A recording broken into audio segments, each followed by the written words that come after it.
How's it going? Happy... I was gonna say happy holidays, although I guess it is. It's Halloween pretty much. It will be very soon for some people, in just a few hours. Actually, it probably already is Halloween for some people. If you're in like Australia or New Zealand or I don't know, somewhere else over there, um, on that side part of the world. But yeah, how's it going, everyone? Happy today. It do be a day. Let's see if this is all set up properly. Seems to be working. Everything's going good. Making sure the YouTube VOD stream is ticking away. Okay, we can close that window. We can close that. And that. Okay, perfect. Skittle, hello. Reed Kreiner, how's it going? You're good just reading an assignment, or you're reading your assignment before class in an hour. You are yeah, you're a procrastinator. Or maybe is that fair to call you out for that? Because that's totally how I am. I always waited well, yeah, I always still wait, not necessarily the last minute, but like, I always used it as a source of like motivation. It always felt like I cared more about the thing if I had an extra incentive, and I just kind of learned to do that. I don't think I ever procrastinated to the point where like I couldn't get stuff done. I probably occasionally rushed things and didn't do as good of a job as I could have, but starting it earlier always led to me not caring at all and also doing a worse job, so it was always a tricky thing. But I think I've gotten pretty good at leveraging time constraints to my advantage now. At least I think I've gotten good at it. Arting along as usual. Nice. Okay, let's see. I have a webcam I should turn on. There I am. Yeah, now that I have my air conditioning out and I have like an actual window, I think I'm gonna turn the whole thing this way so that, I mean, maybe you'll still see a little bit of the window, but then I can get like the wall and the stuff I have in the back, because I have like a shelving thing. Anyway, also this painting, I don't like it. Normally I always try to like sort of do a mental check-in with the last painting that I did after each stream, and just like a review kind of very, very quickly. Yeah, lately I've been liking what I've been doing, but not this one. The building has no form. It's straight on, which I think is not appealing to me, right? It doesn't make it interesting. Also, the shapes, like this shape is the same height as it. Like if I was gonna play around with, small, medium, large shapes and different areas and stuff, I could have, right? I could have done like something like this and like that, and then maybe something chunkier over here, like I could have done something interesting with shapes this way, but I didn't. Instead, I just made this like straight on, but like what's going on with the formation? I don't know. Anyway, not my greatest architecture, but it was okay. It kind of worked out, I think. I think it worked out. So yeah. Today be a day of all time. It is a day of all time. One of them. One of the ones of all time. Yeah, so I'm just gonna pretend this painting doesn't exist and move on to the next one. Also, happy Halloween for everybody who is a Halloweener. That's not the right word? Is somebody who partakes in the festivities? What do you call them? I don't know. But anyway, hope everyone's doing well. If you're gonna give out candy to trick-or-treaters or something, I don't know. Maybe Halloween parties, costume parties. What's up, my Halloweenies? Yeah, you know what? Hold on, stream title change. What's up, my Halloweenies? Okay. What's up, my Halloweenies? Don't mind me as I steal it from you. Unless you were going to use it yourself. I don't know if you do. Have been... Okay. Is it one W or two Ws? I think it's just... Okay. Well, I will give you credit for that title. What's up, my Halloweenies? Hold on, we don't need caps on everything. Nah, we can. Well, nah, no titles. I'm always bad at titles. I overthink them. I think it's 3. What? 3 W's? What are you talking about? Now I'm confused. What's up, my Halloweenies? What do you mean 3 W's? Wait, is Halloween 2 W's? Hello. No, it's not. Okay, I'm losing it. Okay. Nah, definitely 4 W's. Okay, gotcha. What's up, my Halloweenies? Anyway, how is it? I hope everything's going good. Back, how are you doing? I'm doing good. Skittle just gave us the best stream title ever. I've been trying, so there's a few streamers, or one in particular, who's like a Minecraft streamer and speedrunner, and he always has the best, not always, like once every week or two, or no, maybe twice a week, and he streams, I think, 5 days a week. He has like the best stream titles, and it's along the lines of that, where like they're relevant to what he's doing, but they're also just hilarious and just completely not random because they're relevant, but they're just, I don't know, they just make me smile, and I'm like, you know what, I want to. Lately I've been trying to channel some of that, but you just gave me the best stream title. Anyway, thank you, Skittle, for that.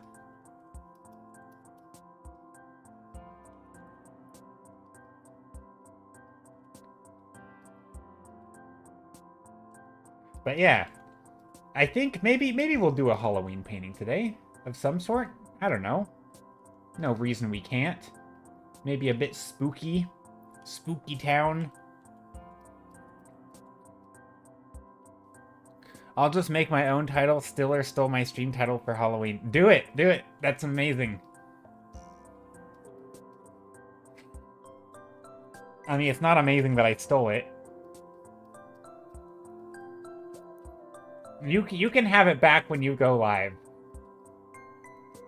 We'll have to duel for it or something. Is that a thing? Dueling? No, dueling shouldn't be a thing. I'm glad that's no longer a thing. I was gonna say it should be a thing. No, probably not. Also, why am my stylus is like, or maybe it's my keyboard? I don't know, it feels like I have a sticky button. Not literally sticky, but like I press it and it doesn't press properly. Whoa. See, like that, I picked a blue, I moved it here, and it's stuck. I don't know what's going on. I'd toss my glove at you on guard. Yeah. No, dueling... I never... Like, that to me is wild, that was actually so, the whole, like, tradition of dueling, where people would challenge someone to a duel, and then they'd have some random person who they called their second duel on behalf of them because they didn't actually want to die, and because apparently, you know, the person dueling didn't want to die, so they'd send their friend to battle for them, and then they would die, and like, that is insane to me. Also, I don't think that always happened, but like that happened, I think, quite often, where you'd have like a person duel on your behalf. Like, just throwing the peasants together to die. It's so stupid. The whole concept of dueling is just dumb. I can't believe that ever was a thing.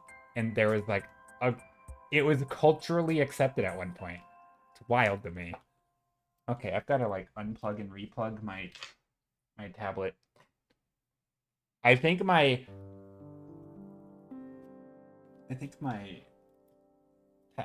computer was laggy, maybe. I think most dueling deaths happened a week after a bad duel due to healthcare and hygiene back in the day. True. Yeah, probably.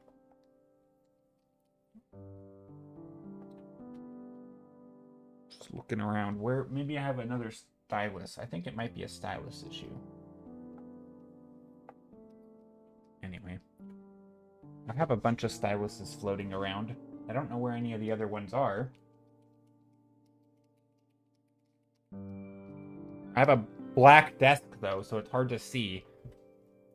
Because, like, the lighting's not that great here, especially with light in my eyes. So, like, I can't see the desk, really. I mean, there's a little bit of a glow. Honk honk, been a while since I've been here. Atypical Goose. Hello, honk honk to you too. Hope you're doing well. How are you? How's... Also, okay, this is gonna drive me insane. Surely... Okay, let's try this. I gotta... There's a stylus literally sitting in the little stylus holder that comes with the tablet. Oh yeah, this is actually way better. This is working now. Fantastic. Okay. Perfect.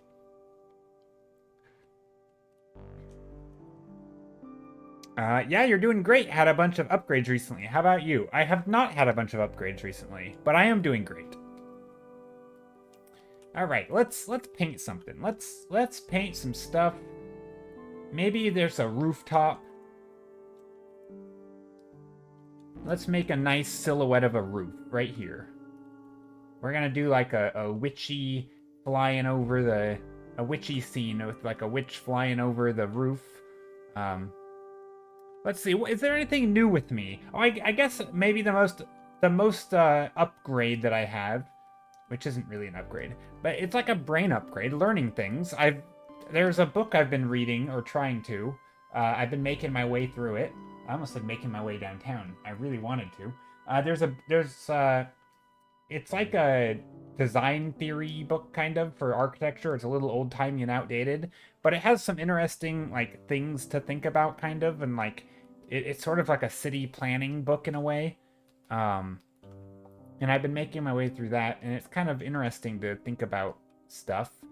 Not really relevant. I will say, even though it's not really relevant to painting, it is sort of inspiring me to do a bit of like a world design, like not like a almost like a rough layout kind of like you could like a fantasy city or a world or a location where like, you know, you're splitting up towns or a city into districts, and you have the farming areas and like the schools, and like it's sort of because it's kind of a city planning book, so it's interesting to use that. And like just when I'm listening to the audiobook, even though it's not relevant to painting, it does get you thinking about like you know, if I were to design a world or a city, how would all the parts kind of fit together, and what things would I want in an idealized version, you know? And then compare it to like how the real world is, and you're like, oh well, we don't even do that because, you know, for reasons. I don't know. It's interesting. A little tangent there, but yeah. So that's about the only new thing. I have another book too about architecture, but I haven't read much of it. Finally built up a standing table that changes heights. Nice. That's awesome. Finally, I can use one at a height without the cost of your back's health. Well, you don't want to stand up all day either, right? Like you want that nice medium, or you want to like go up and down both, right? I feel like I would be enthusiastic about using one of those for all of a week, and then I would just end up sitting.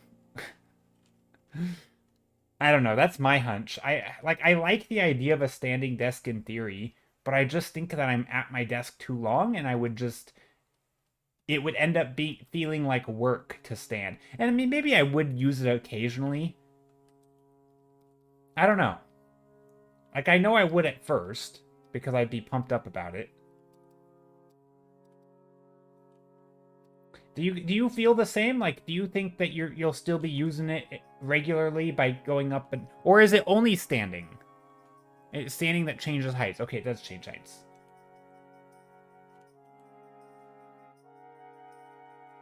Some dormer windows. Yeah, I switched, but it does feel good drawing on table standing. But yeah, I gotta exercise my legs some way. True. Yeah, I don't know. I think it'll end up being good. They seem like they're a good investment, especially if you can force yourself to use them.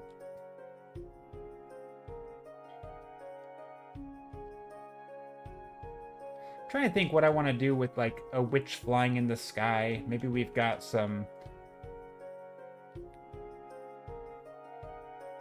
a witchy character flying.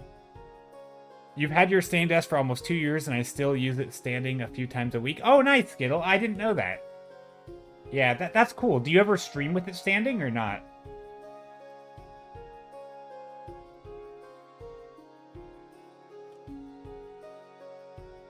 Drawing more dreamscapes, by the way. Dreamscapes?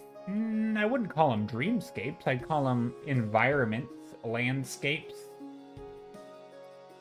Definitely wouldn't call them dream... I don't really know what a dreamscape is, to be honest. I don't know what that word means. Like...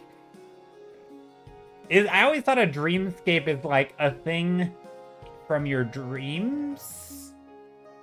Like, I always thought of it like as surreal, like weird, abstract, almost like...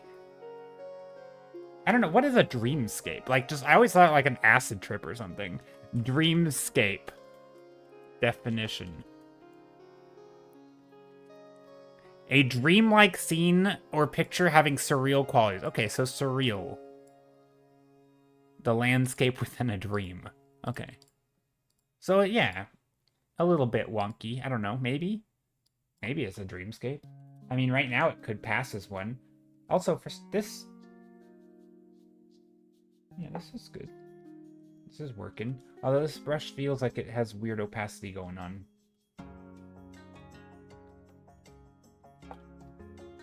Maybe I don't want this thing in the foreground. Let's get rid of it. Maybe we just focus on tall buildings right now. I'm just trying to block in some shapes, like all good starts to environments. Just some nice block-ins. You know, some things that'll frame the scene, maybe. I feel like I wanted to be looking down, but I guess if we're going to be doing a witchy scene, maybe we, you know, put the witch right against the horizon.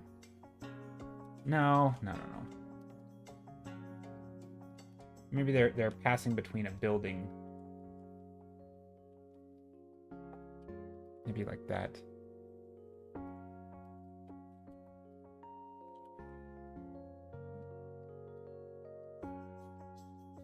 Sort of one-point perspective going on. You don't typically stream while standing, though? Gotcha. Yeah, it seems like it'd be hard. If I had a big enough space, I could see it being a lot of fun, because then you could, like, step back from the camera, and you'd be in your space, and you could do things. Like, that could make for a really interactive stream, I think. I think, didn't Stumpy Fongo, back when he streamed, does he still stream? I don't know. Probably, I haven't seen him online in ages. But I think he did that, right? And even Silas did a bit. No, maybe she didn't. Did she have I think she had a bouncy ball that she sat on. I don't know. But I think Stumpy Fongo did, and he would step back and, like, because he did a lot of, like, not interactive, but, like, I felt like he was a bit more energetic on stream than just sitting and painting. And I felt like that's a really good vibe of, like, being able to, you know, maybe you try to juggle or something, you know, something where you can jump around a bit and be a bit more active and, like, engage. You can't do that. Yeah, you did push-ups and stuff for Redeem. Exactly. You could do that. If you had, like, a big empty room meant for streaming, I think having a standing desk where you can step back and, like, do active things, you know, whatever it might be. I don't know. I don't feel like I'm the type of person who would want to jump around and like be active and do other stuff. But you could, right? You could have, I don't know, like being able to just walk around and like grab something off a shelf, and like I can't do that when I'm sitting. I have to like back up, take my headphones off because they're plugged in because they have a wire. So yeah, I could see a standing desk really good for that, because it would get you like into the scene.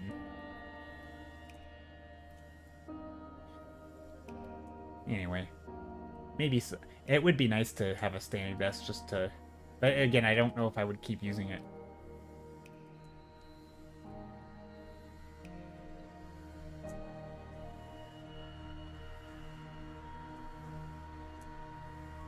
One of the things that I do you guys do this when you, so I don't know if there's anyone else who paints environments in here other than Skittle, but sometimes when I paint environments, I forget to add, also, what's happening with my music? That was an unusual song. Maybe I've always had it, I don't know. Sometimes when I do environments and I start with silhouettes, I forget to add, like, this dimension, right? I forget to add the dimension going, like, the inside one I'll add, right? I'll add this shape, and then I'll have, like, here, but I won't actually paint this shape. I don't know if you guys do that, too. Like, if there's two buildings, there should be an alleyway, right? So there should be an alleyway between them of some sort, right? Probably.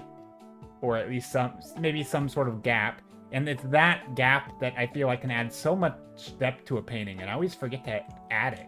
Like, same thing, if you have a window, right? The depth of the window, like, just, it's not much, but it's something.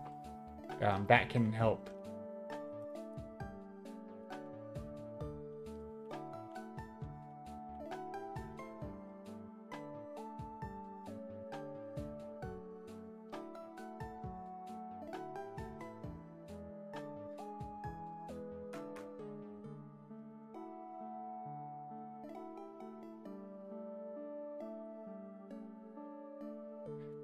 I remember because the kids came in and jumped on him doing some push-ups, which was very funny. Yeah, yeah. I always thought he had a really good stream setup, and he did a good job at that.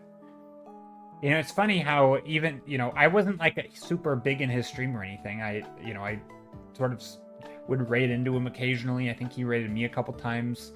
But mostly I just remember his stream because he did a lot of things right. And so I think, you know, kind of like with art, how you sometimes just have influences. Like when I think of like how to draw fantasy dragons, I think of Sandara.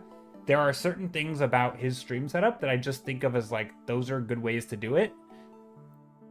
And if I'm ever in that situation, that will, like, he's one of the art streamers who I feel like he did a thing in a way that I'm like, ooh, I want to steal that.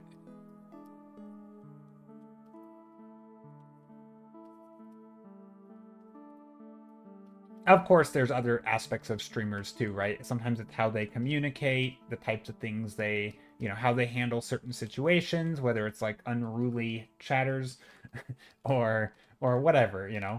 But yeah, so it kind of varies. Ooh, very red. Red-orange, just glowing throughout the whole scene. I don't know if I like that. Very red.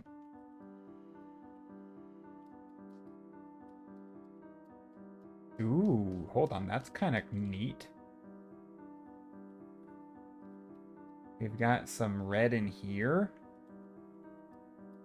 Like there's a red light coming in from around the corner.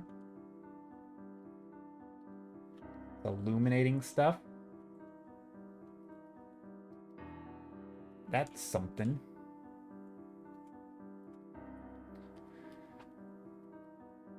Maybe there's a character down here. Totally not sus.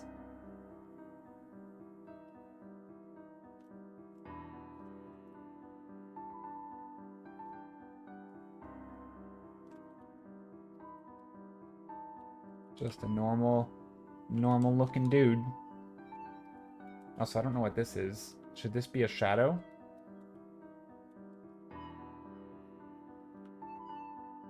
Ooh, we could put a shadow here, but if we do that, though, this character is going to need to be much further in the scene. That?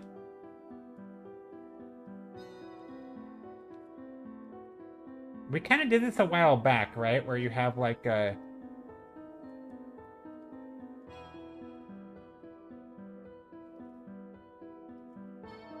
where we have, like, a character...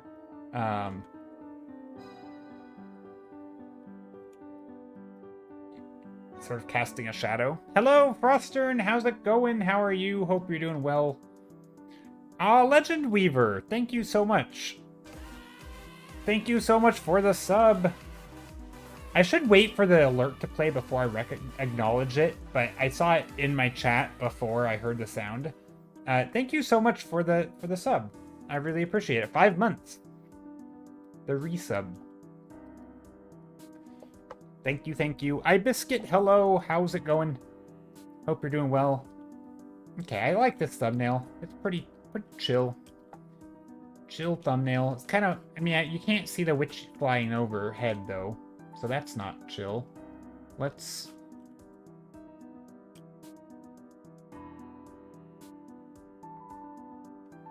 I'm using the lasso tool here.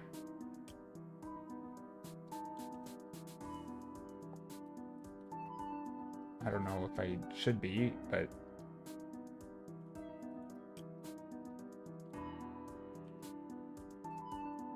A weird shape, kinda.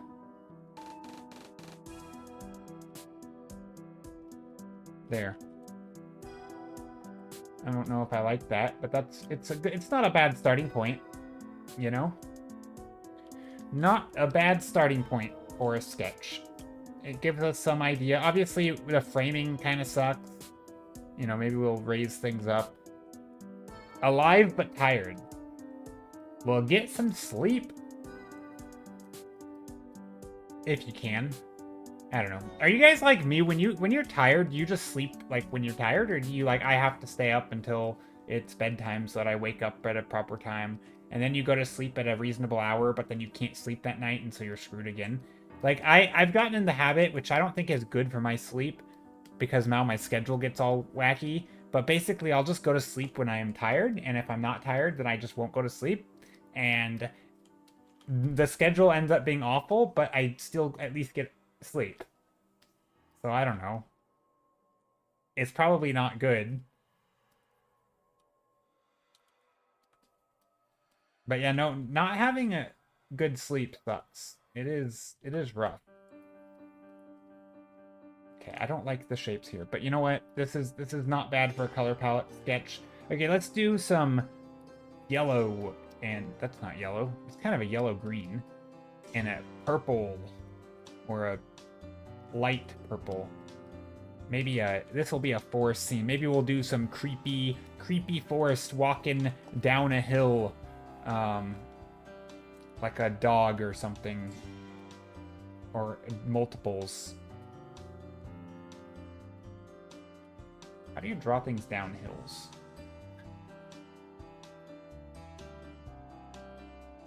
I don't know.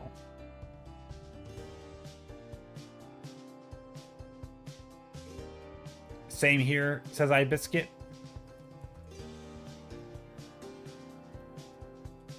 Has anyone done any art lately? And also, happy Halloween again. Anybody who's coming in, it's almost Halloween. Is anyone doing anything for Halloween?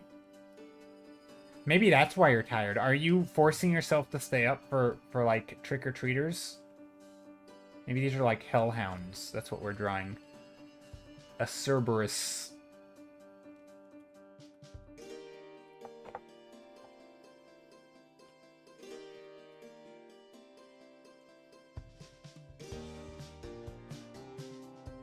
I don't really know how to draw it.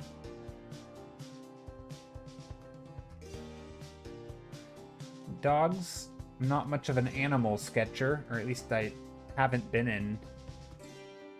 Well, yeah, I haven't. Haven't done much animal sketching.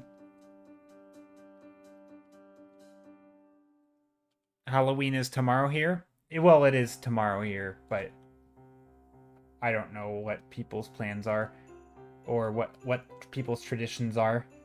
I know, like, yeah, I don't know. That's a good point. It is Halloween tomorrow. I don't know why I'm acting like it's tonight. But it's getting close. It's getting close. Also, I don't know how that works. But anyway, here's some shapes. These are going to be... Trees should stick up straight. That way we know this is a hill.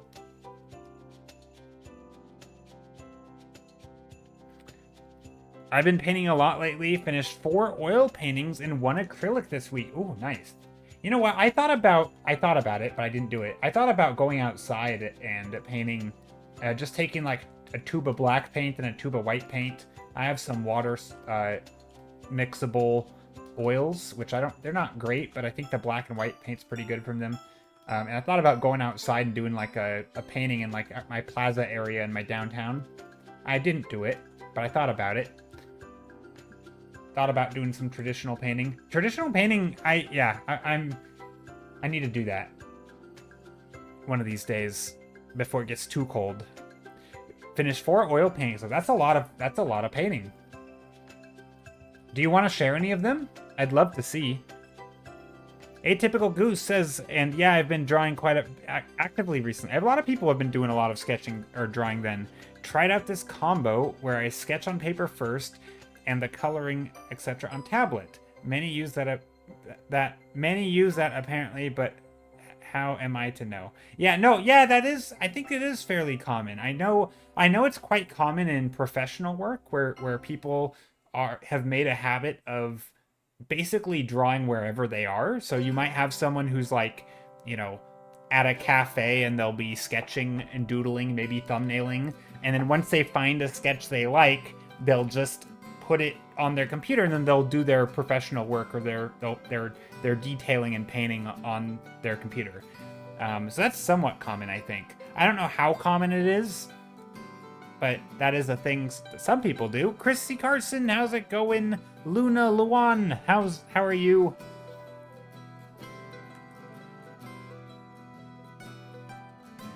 Welcome, welcome. Hope you're doing well. Happy today.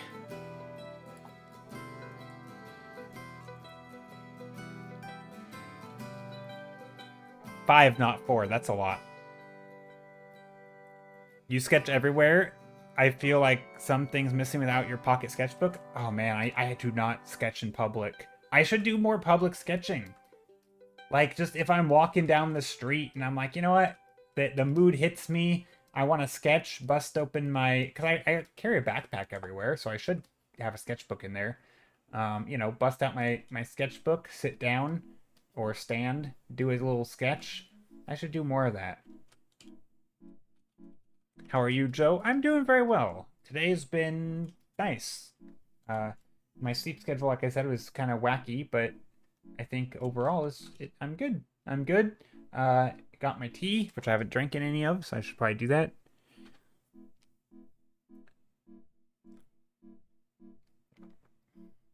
In the painting mood. Yeah, I feel good.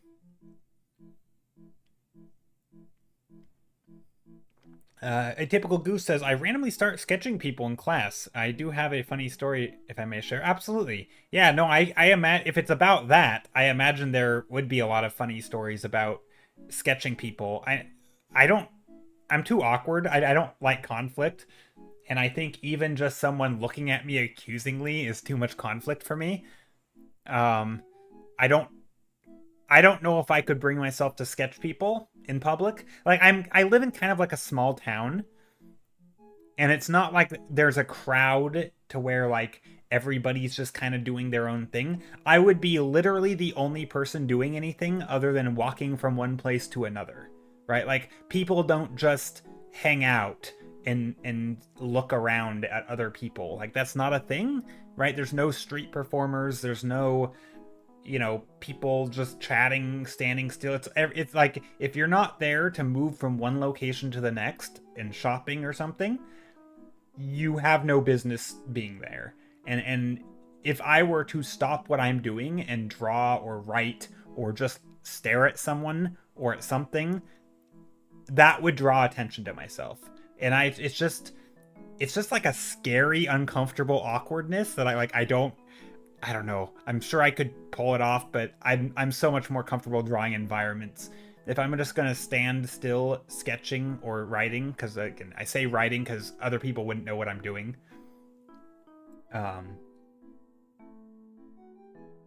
I think environments I'd have to do environments. Not even at a coffee shop or diner. I mean, maybe I could get away with it at a coffee shop or diner. I still feel like in a small town you get like the regulars, like groups of I don't know why I don't know, like groups of grandmas, who are meet up and every Wednesday morning, and I don't know. I still think it feels like I would still be drawing attention to myself, and like also everybody like kind of knows everybody. I don't know. It's kind of weird. Smallish towns are strange because like there's not the only people who I don't know. I mean, I'm sure I'm just overthinking it and who cares what people think, right? But I just because I haven't done it, it just or I haven't done much of it.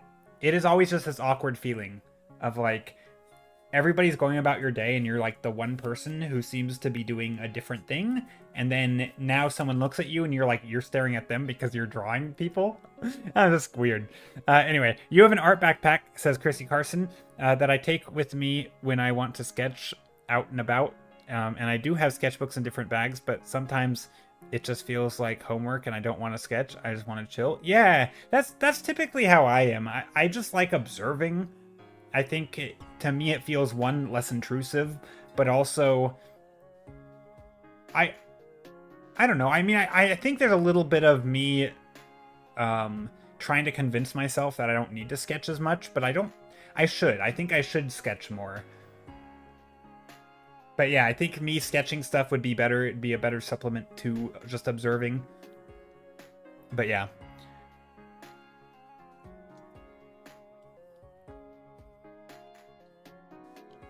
Okay, so I've drawn the teacher opposing a guy on the table in a black and white sketch, and the context was hilarious. We were in a class mainly preparing for work and looking for internships, but then, for example, of talking skills, the teacher told a random student to convince him to buy this pen he took. You say, the screen looked so funny, I just had to document it down. Oh, that's awesome, though. Rona, I'm a bit disappointed. Not even a tiny hat or pumpkin somewhere. I know, Rona. I did not do decorating, but there's a witchy scene. Also, hi, hope you're doing well. Rona, do you have decorations in your place? I'm kidding, by the way. Ooh. I'm drawing some hounds. Some hounds in the forest. Yes. Oh, nice. The reaction of the teacher? That's funny. Yeah, I imagine if people caught you drawing in public, it's just a thing. I don't know, maybe if it was a more regular thing, like if I lived in a town of artists or like in an area where more people did things like that. But again, I live in like a weird small conservative town and everybody's just doing their thing, and I don't know, I just think I would like to draw more in public. Maybe that's gonna be my maybe starting this week, that'll be my like New Year's resolution, but I'll do it this week because waiting for the new year would be stupid. So yeah, maybe that'll be like my October resolution or November resolution. He's a bit more volume, and his first reaction was, "Am I really that fat?" Oh, that's funny.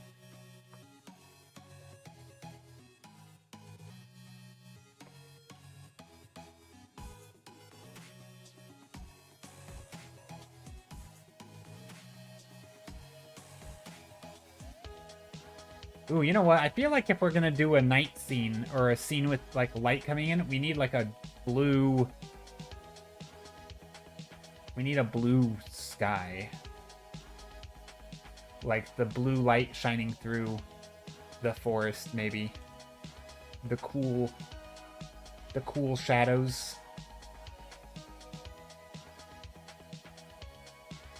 Is that a good? I mean, maybe this right here should actually be. I mean, that's obviously way too blue, but I'm thinking like with blue light. I mean, we've got to do blue light, right? Only a bit, though. Yeah, I thought about doing some decorations or something. I just didn't. But again, thought that counts, right? I don't know. I didn't really feel like it. Also, I don't really have decorations. Like, if I had them from year to year, I would have brought them out, right? But I just don't have any, and I didn't feel like going out and buying some. Like, of all the things I would want to spend my money on, that's not super high important. Although, I will say I thought about it for streaming. Just like, it would be nice to have stuff set up for stream.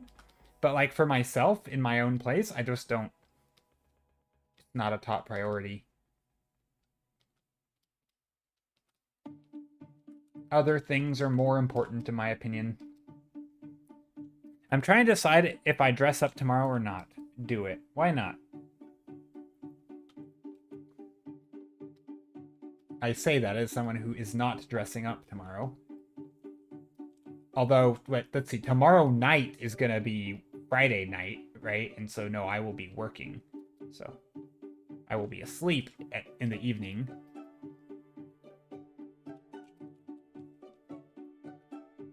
And then when I'm not asleep, I'll be at work, and so that'll be... Yeah, probably not.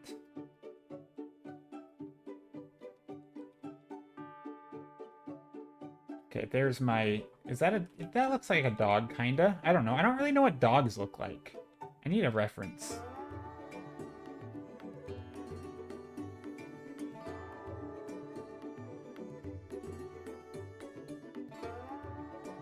How that leg is gonna work. And then maybe another one over here.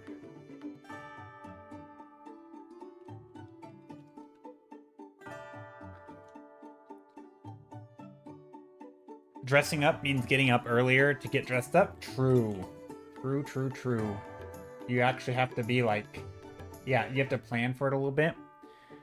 Fair. Atypical Goose says, and I get what you said about people noticing you sketch. On my way back to the train, classmate was sitting next to me, and I just felt inspiration again. She eventually asked out of the blue, "Are you drawing me?" Because she saw me keep looking between me and notebook and her. But see, even amongst a friend who knows you draw, right? Like, I feel like there's a... I don't know. Something about... Like, I think it would be less weird if I had the look, like, and I know that's a stupid concept, like, artists don't need to look like artists, but if you went outside and had, like, an easel, put it up there and did the whole thing, like, I think it would be fine, like, if you had a paintbrush and it was very obvious what you were doing, I think people wouldn't care that you're painting in public. But if you just had a book and were writing or drawing, like a little sketchbook, I don't know if it would be obvious what you're doing, and I think people would be the not knowing, right? Them not knowing what you're doing. And again, it doesn't matter what people think. Who cares, right? All that. But I think it does, because if you're gonna have random people come up to you, accusatory, like, I see you staring at me or something. It's like, okay, I'm not, but like, go away. Or, I'm happy to chat, but like, I promise it's nothing nefarious. Yeah, I don't know.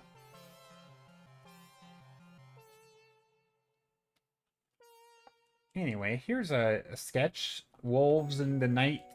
These are gonna be wolves. I'm sorry for the dump on Discord, but I finished all those this week. Oh, let's take a look. I have to... Let me get into Discord. I always restart my computer right before streaming. Oh, no, I am back in Discord. Let's take a look. Art. Ooh, I like these. I like the color palettes on the two vertical oil paintings. And then you did a very abstract one, very Picasso-esque, or a couple of them. You did two smaller ones, which I think go very nice together. They're very much a set. And then you have the bigger one. Those are cool. Love the blue lighting. Thanks. Yeah, I like the blue lighting too. I think blue lighting is something I've been trying to do more of. It just sets such a good mood, I feel like. And I'm not convinced that I did a good job here, but I'm just trying to get some impressions of lighting in.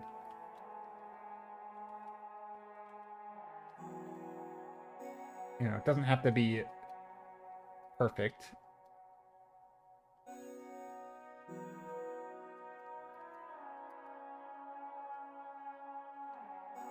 You were wondering if there's a Discord. Where? Exclamation mark Discord. So, there you go.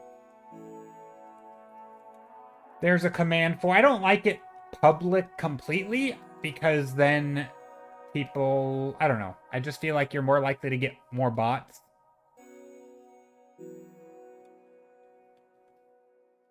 But I think there's already tons of bots, probably. Luckily, there's only one channel that right now that you can post in that is not a bot channel.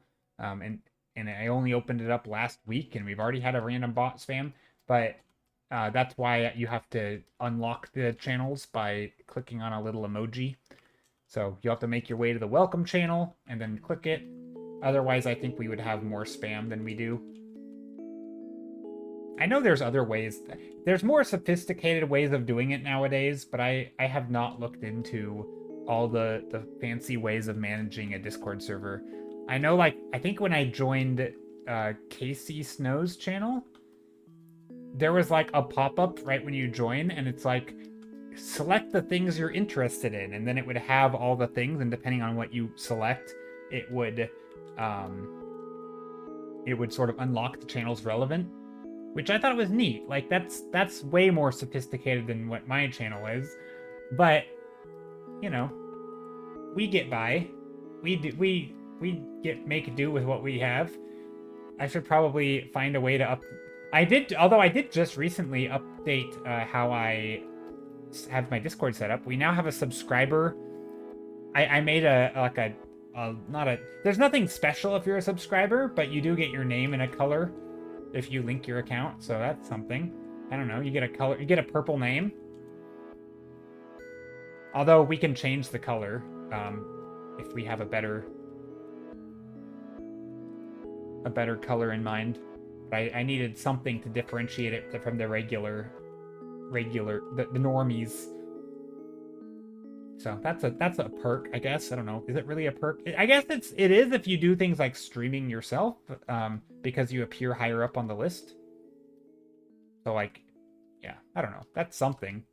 Maybe it's not much, but okay. Anyway, there's a little forest scene. Maybe what other spooky stuff is there? Something with a lot of fog. A foggy scene of some sort would be very on theme for Halloween. Foggy scene with some lights in there.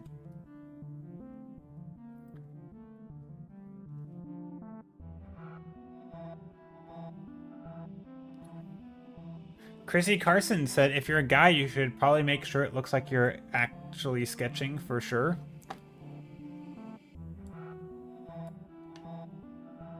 Hold on. Oh, I missed a lot of comments.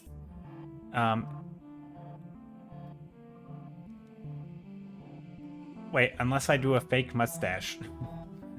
From Regriner. Do a fake mustache. That's good. Okay, but, let's see.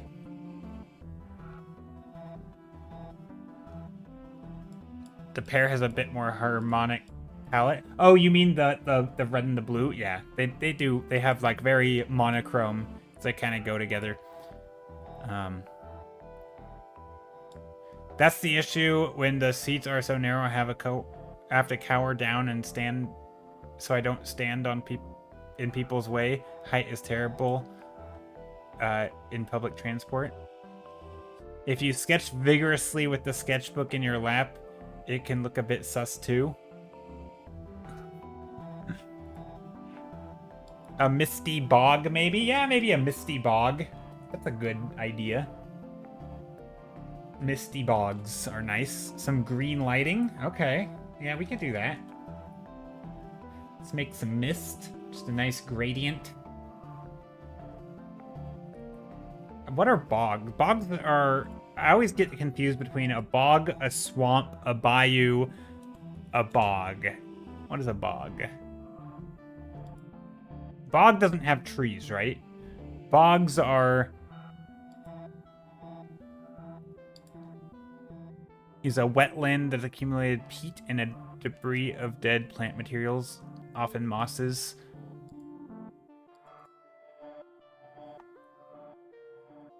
I guess some of them have trees. I guess they can have trees.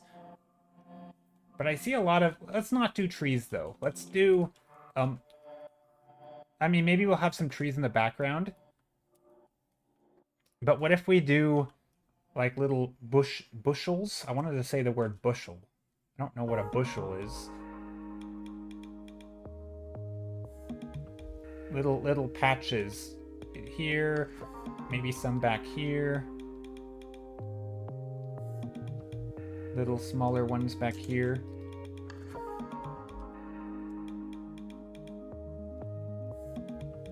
Actually, these are gonna be the light parts.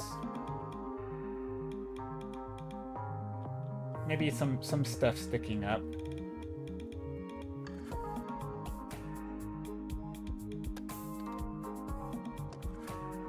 Some shapes that kind of look maybe a little creepy, like their fingers or something. And then, yeah, maybe we do some weird, ominous green lights or something. A foggy swamp. Maybe the swamp of sadness with a horse in it? No, too soon? I don't know what that is. I assume you're referencing something, but I don't know what that is. Swamp of sadness with a horse in it. Am I supposed to know what that is? Was there a horse that died? Never-ending story reference. Oh. I've seen the movie. That doesn't ring a bell.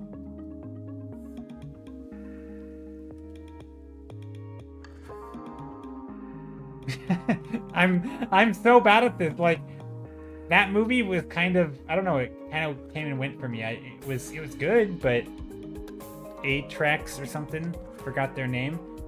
I don't remember it.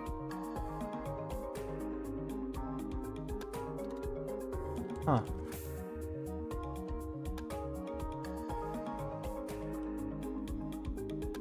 Interesting.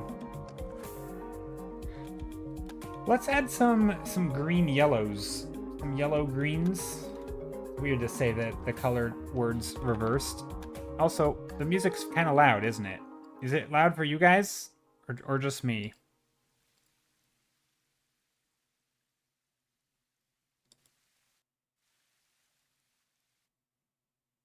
Hold on. I gotta really zoom in here for the...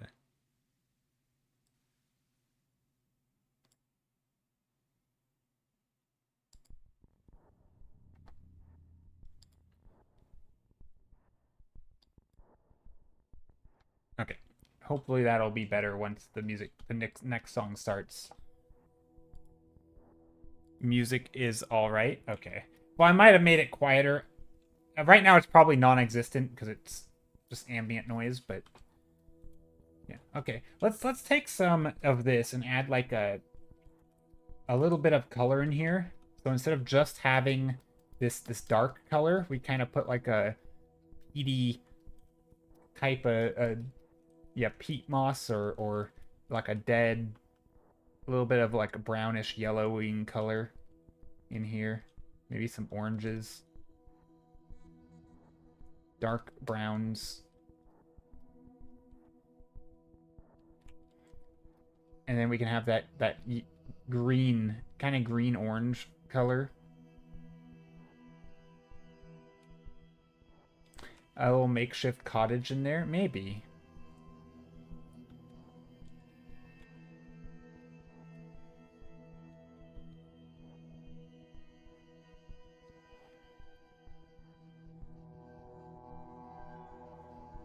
A makeshift cottage or something to indicate a hag lives there. Popular bog creatures. True. We could do like a little house or something.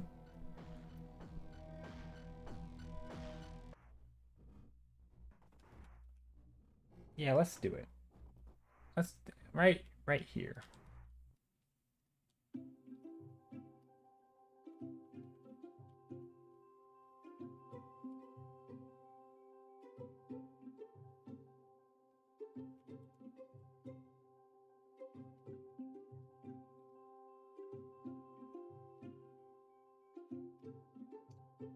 think how do we want the shape to look?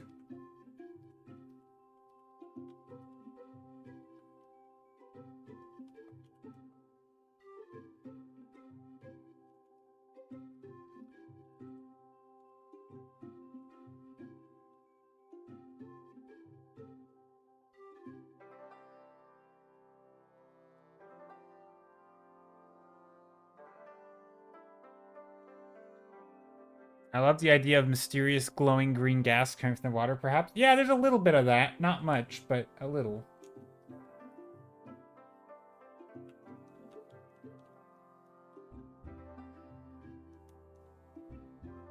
Just kind of trying to mark in some windows.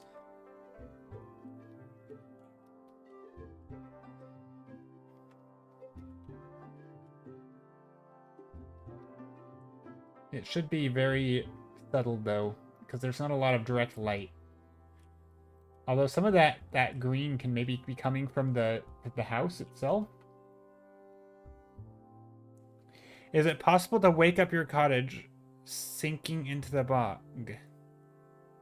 Is it possible to wake up to it sinking in the bog? Ooh, that's not a bad idea. Gotta have some stuff sinking, maybe? I don't know quite what we would put there, but I think this will work. We got some big trees, some smaller plants. There, we've got a bog. What else? What other kind of Halloween-y October vibes are there for environments? Yeah, maybe there's a little bit of green, yeah, gas or smoke or something. Some mysterious stuff. Graveyards? Ooh, that's a good one. Graveyards. Let's do a graveyard. Maybe like a strip of tombstones instead of like a whole graveyard. Like what if we did like a little row kind of as they go into the distance?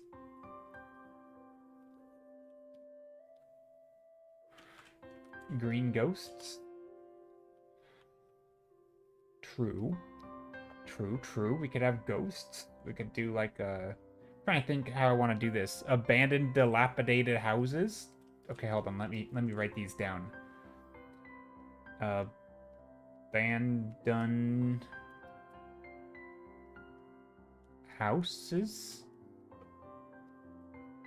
Green ghosts. That could be in the graveyard. So maybe we'll just do that. Or in the house. I'll just write ghosts. Ghosts.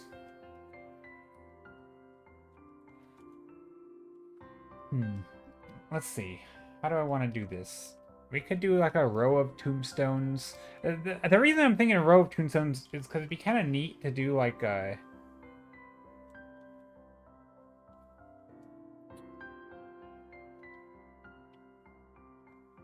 like leading our eye into something. So we have like an old house, but then like its own tombstones kind of like leading up to it.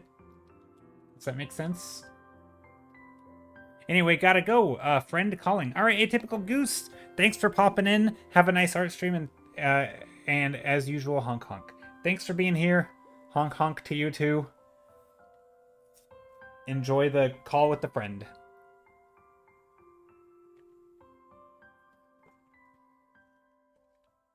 I like the ones that we have already today, though. We knocked those out pretty quick. I like the colors here. Okay, so this one...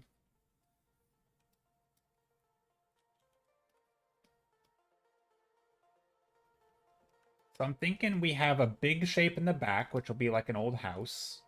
And then we have like a hill or something with like a row. Maybe we do put like a full graveyard. Maybe not, though. Maybe we just do, like, a row. Oh, we could do this.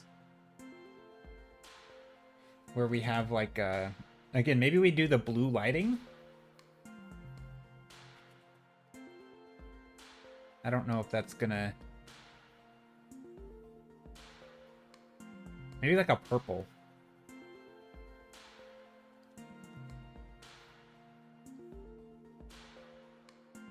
A little bit unusual of lighting colors. And I'm thinking like these can have some nice silhouettes. This could be a house or a giant tombstone. Dilapidated is a fun word. I've only seen it in Sekiro before. I don't know what Sekiro is. Dilapidated. Yeah, it's like old, run down. It's a good word. Dilapidated.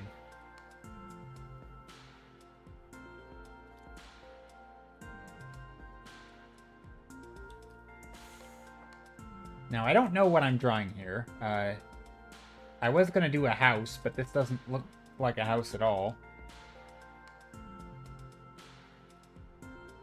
Maybe it's like a shrine. Could get like a green witch's shrine.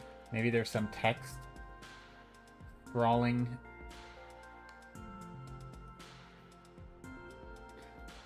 On sides, I'm just making up a text. I'm just trying to draw in perspective, so I'm using chunky shapes.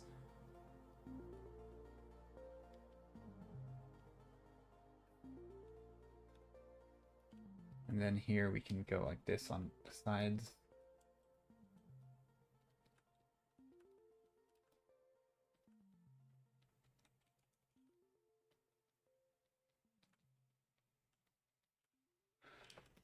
Something like that, maybe?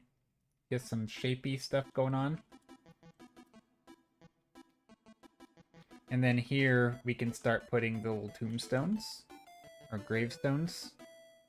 Grave markers.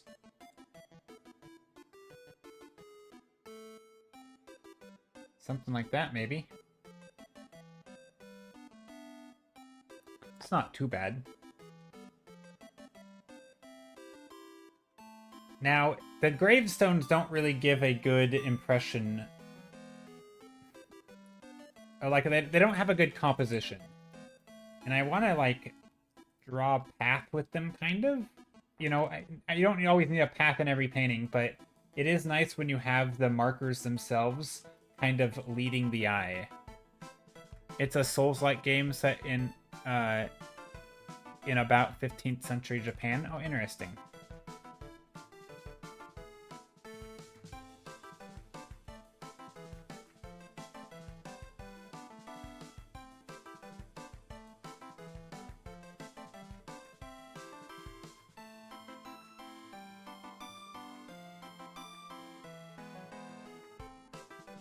We want green light up front.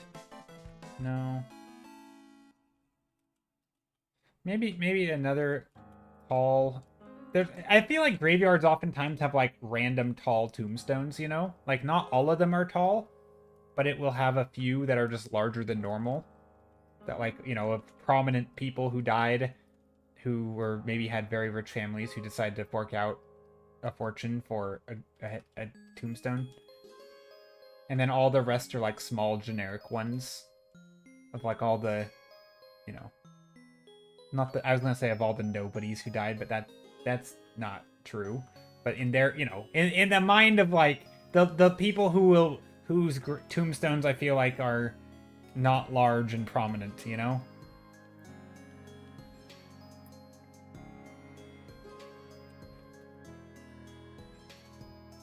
I feel like if we were making a fantasy world, you know, that you'd have the important people and then the people who are just like the normal people who they're not actually less important, but they're seen as that by society. And they would get the normal tombstones.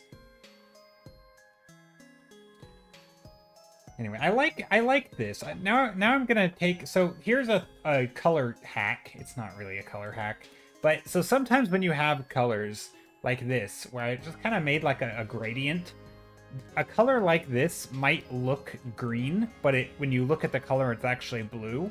But if it looks green, you can actually make it more green in spots, and it'll work, right? So like, maybe don't make the whole thing green, but if this color gives a green vibe, you can move it towards green and it'll still work.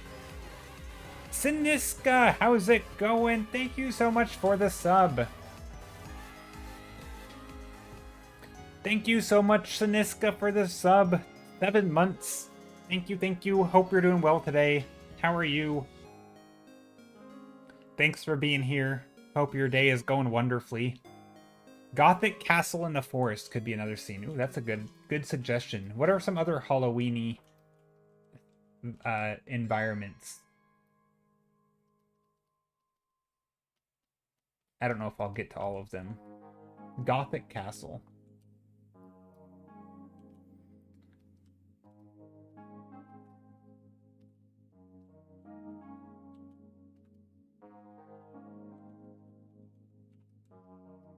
I don't know if I like the shape of this, but not bad.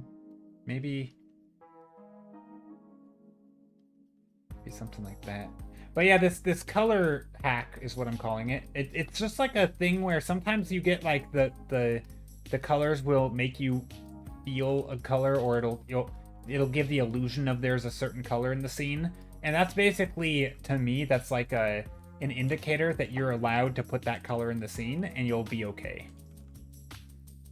Haunted Ossuary. Ossuary. I only know that from it's a zone in Path of Exile, and it has like bones, a lot of bone motifs.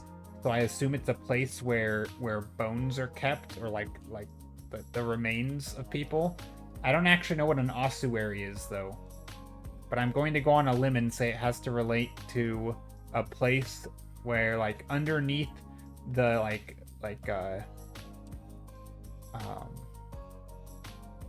temples or cathedrals where like they keep the bones. Is that what an ossuary is?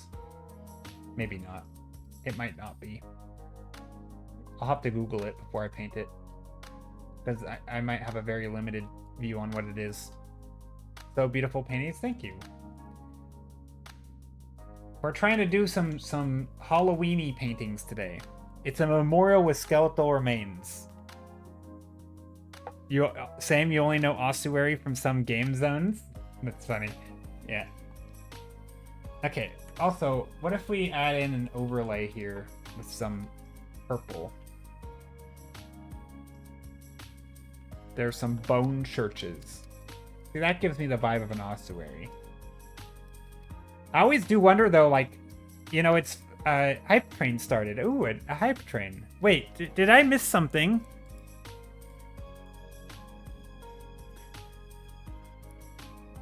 Oh, that was from Siniska. Okay, I didn't miss that. Maybe somebody bit donated?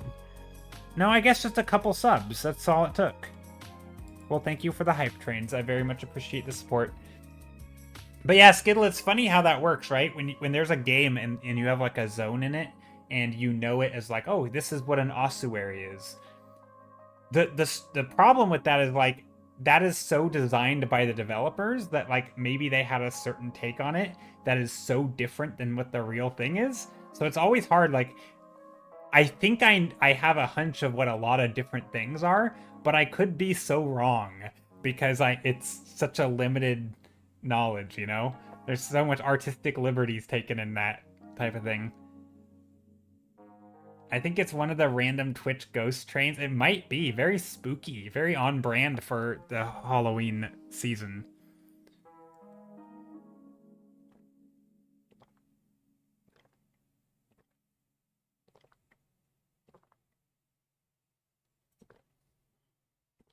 Yeah, I don't know. I mean, we had 2 people sub, which is more than...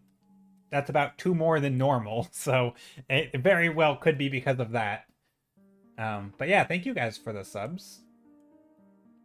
See, okay, this painting, I don't mind it. But right now it feels flat. I think graveyards are neater when there's hills. And you can see the silhouettes of the tombstones on the hills. I've always found that neat. I put another idea if you were interested, something full moon werewolf related. I mean, we have this, right? This is like wolf and moon related, kinda. It's that bright blue lighting with the hounds or the hounds or wolves. I don't know how to draw hounds or wolves, but these are one of those two. I honestly don't know what the difference between a hound and a wolf is. Also, why do I have hiccups? This is annoying. Ah, hiccups. Hiccups, hiccups. I gulped my tea too fast. This does not feel very spooky. Maybe we need... What about a glow dodge with blue light again? Blue light just feels right. Hey, that kind of rhymed. Luna with the hearts. Thanks for the hearts. Mr. Goob says you could do a Frankenstein lab. Ooh, that's an idea. An interior? We could do an interior.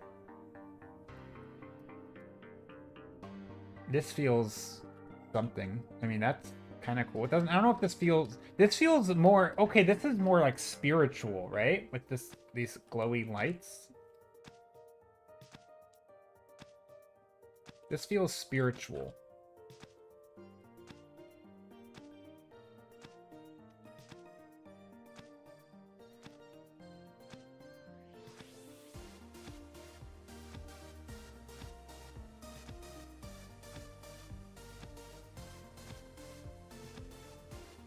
That's cool. I like that.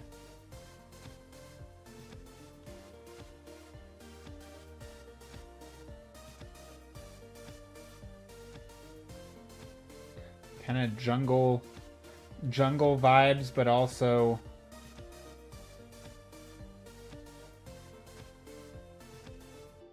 okay, let me write down that idea of the Frankenstein lab. That's a good suggestion. I'll put Monster Lab. Doesn't have to actually be Frankenstein's Monsters Lab. Really just any scientist who's creating monsters. What's that like? You know those okay, you know how so Frankenstein is the scientist, right? But it's funny where people are like, you know, when you read the story, you realize that Frankenstein was the monster all along. And I know it's one of those like, you know, the I'm 12 and this is deep things, but I always just find it, I always just think of that because like there's always that impulse to get the monster's name or for people to call it Frankenstein when it's Frankenstein is the doctor, but then it's like, no, Frankenstein's kind of actually the monster. Anyway, I just find that fun. It's just sort of silly. It's like a little reversal of what you would expect, kind of. I don't know. But yeah, I think that would be fun to do an interior with like lab equipment and sort of like a maybe a little bit of a grungy environment or something. I don't know. Seems like it'd be fun. Okay, let's do some shape carving of some of these tombstone things. Just to make the shapes more delineated from each other. A little bit clearer.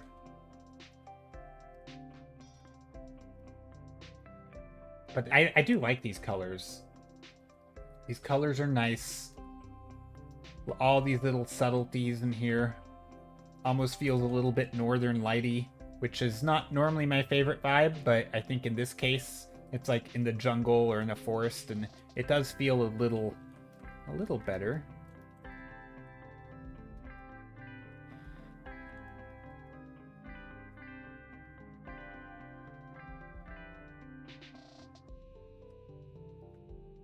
Just trying to carve out some shapes here.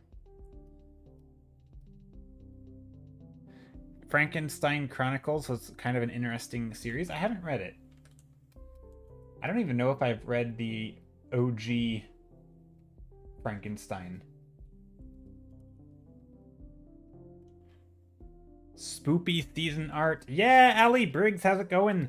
Yeah, we're doing a bunch of we got a gothic castle, monster lab. Any suggestions? What's a good spooky season environment? We've got graveyard, we've got a witch's bog, we've got, werewolf forest type vibe. Random city with a witch. This one was probably going. This one's getting scrapped at some point. Uh, what are other good environment vibes? Also, I realize how similar these two are. I mean, compositionally, kind of. They're both just like flat environments with a random house or something in them. Although this one, I still feel like we need some more shapes back here. I don't know. I don't know, tunnels. Ooh, like sewers. Like sewer systems type thing. Like, have you seen As Above, So Below? I haven't. Above, So Below. Let me Google it. Images. Oh, okay. Like the tunnels below, like, Rome. That kind of thing? I found an image that looks like this. Aren't there tunnels below Rome that look like that, kind of?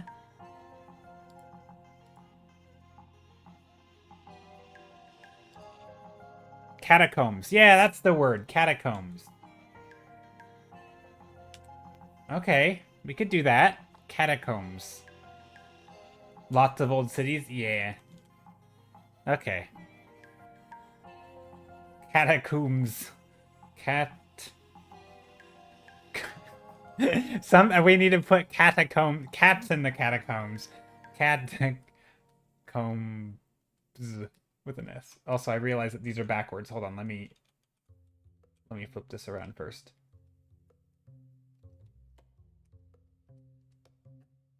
We need cats in the catacombs.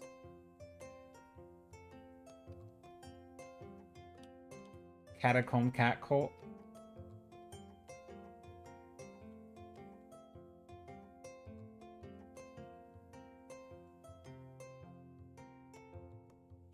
Ghost cats, maybe. Okay, let's do that one. Ghost cats in the catacombs. Okay. I don't know how to do that. I don't really. I feel like drawing underground scenes like that. Love the feral energy of the cat, of the spiky things. Yeah. Let me Google catacombs. Catacombs. I feel like that's a hard scene to draw well because they're so restricted. So you typically don't get a lot of depth in there. It's like a little tunnel.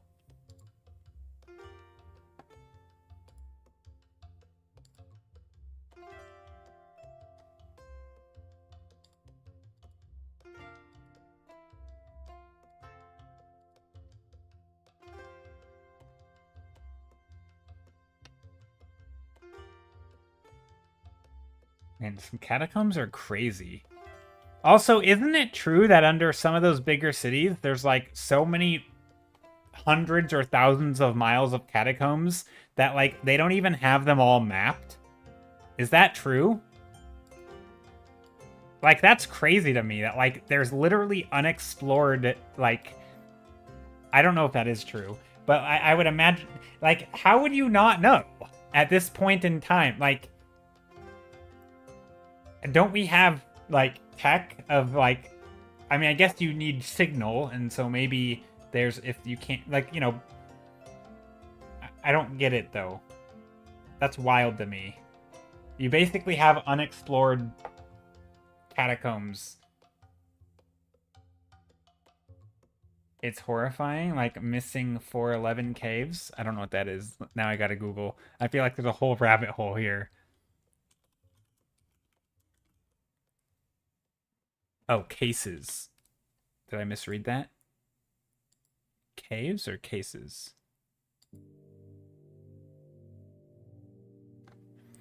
Missing 411, according to the robot on search, missing 411 cases refers to a series of unexplained disappearances of people in national parks and wilderness areas, documented by David Paulides in his books. These cases often involve unusual circumstances and led to theories about potential negligence or mysterious cases behind the vanishings. Yeah, I imagine a lot of people get lost in there, right? And then just never make it out. That is wild. That like we can have a thing that is one built by, like, it's not natural, right? It's not like you're getting lost in a gigantic park, or you're getting lost at sea, right? Where it's like, and by park I mean like a forest, right? You're not getting lost in the wilderness or getting lost at sea. You're literally getting lost in man-made tunnels made by humans, but it's just been so long that we don't have a proper way to map them and explore them without it just being dangerous, right? There's no lighting, there's no, like, that to me is crazy. That it feels so, like, you would think we would know this because it was literally made by us, and yet we don't. That to me is more wild than like, oh, person got lost in the forest and we can't find them. Well, of course, forest is massive, and also it's changing, and it's you know, like, it's uninhabited, but it's also not man-made. You would think if we made it, we would know about it, but we don't because it's so old. I don't know. I love it. I think that is such a cool... We didn't care about mapping. Yeah, but the people who made it, right? Surely they understood it. What, you think they built these things and just forgot about them? And like, I mean, you know, you would think if you just made something that you would know of its existence, and like people would talk about it, and like, you know, you had the... Yeah, but they didn't record it? Yeah. But there's still like at the very least, at one point there was like an oral tradition of like, wait, or maybe they didn't care. Maybe they didn't care where they led, right? Because they just needed more space. Like now I'm curious about the lore.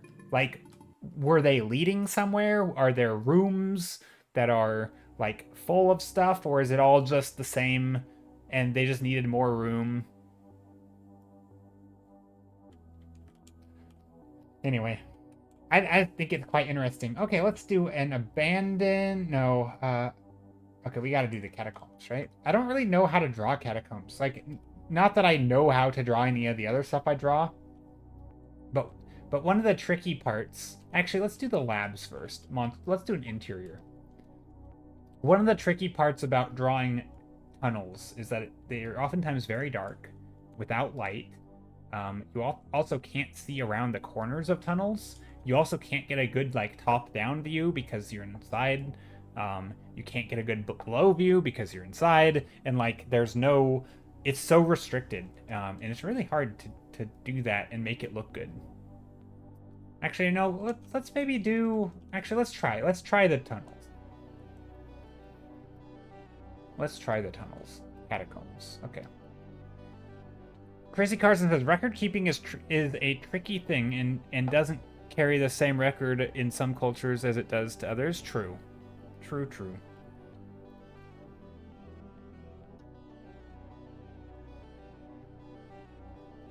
Look, werewolf? I'll take it. Untraveled cave system built by ancients to be forgotten? Nope.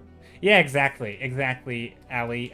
That's how I am when it comes to those things. Like, I'll take the getting lost at sea, you know, or the creepy things in the forests and werewolves. I'll take that any day. But yeah, getting lost underground in a cave.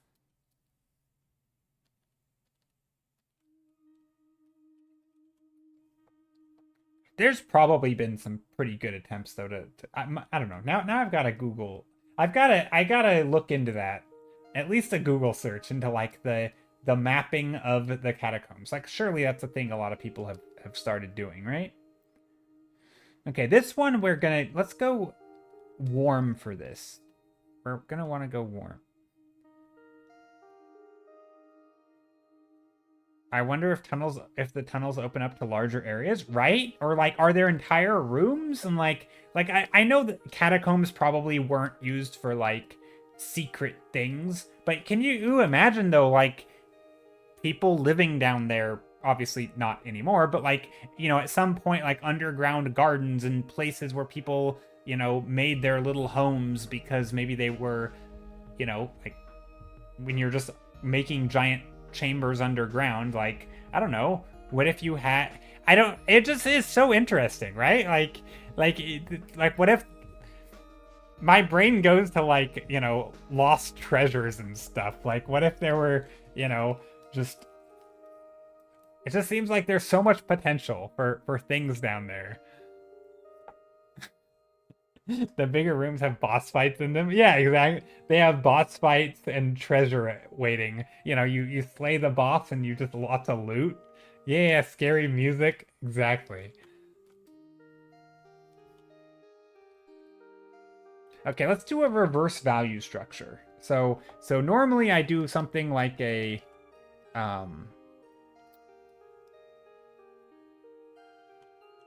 like dark along the edges, right? And then sort of the middle is where the focal point is. I'm gonna kind of do the opposite. I think I'm gonna do like, just to make it feel like a tunnel. I'll probably make the tunnel a little larger.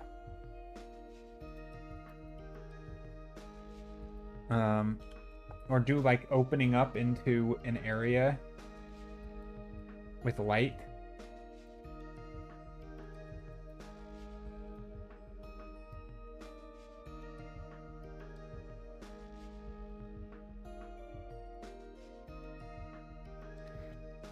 Hello, could you suggest a couple of exercises for starting out doing digital painting? I have Procreate. Ooh, digital exercise. So like, are you saying at like starting out as in you are new to it and you'd like to get into it? How do you start?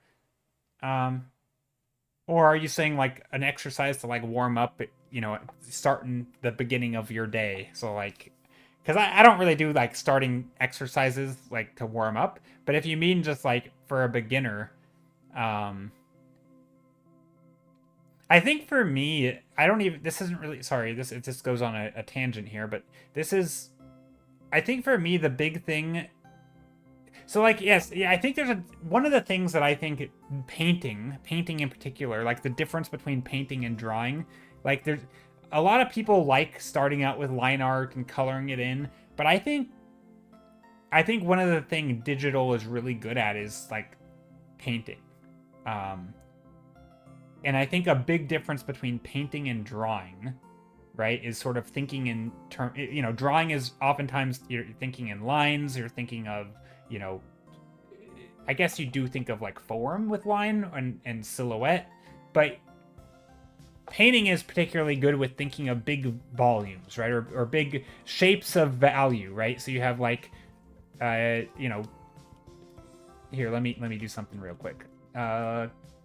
Gothic castle, right? So one of the things for environments, what I always like is just to start out with like with basically a gradient, and you could do a gradient of, you know, the lightest being the sky, and then you have sort of some perspective, so you have bigger shapes on the bottom if you wanted, and basically you just pull upward. So you take, you know, this could be a smooth gradient, it could just be 3 steps like foreground, midground, background, but basically you take the, you know, whatever's in the background color.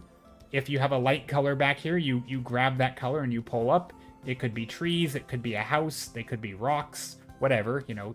And then you take the next layer, and again, these could be, you know, this new layer could be trees, could be rocks, it could be a house, you know, maybe we'll put a building here or something.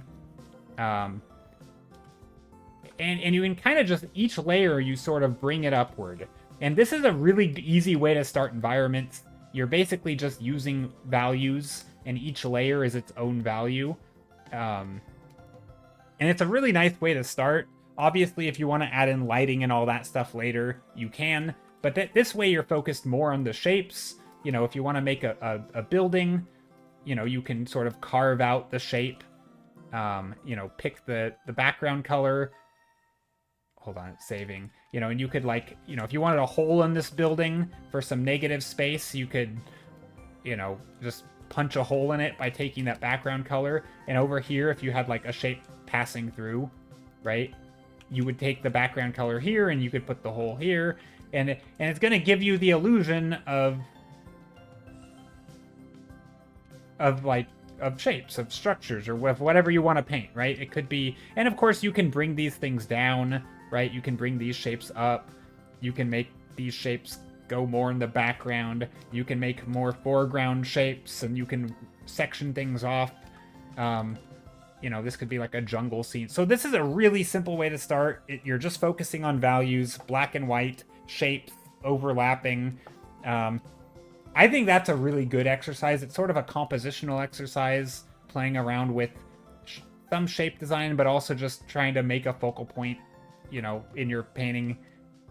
It's a little bit of an exercise on scale, but it's keeping it pretty simple.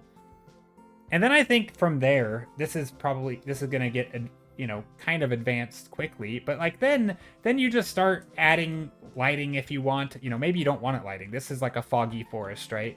This gives that vibe of fog.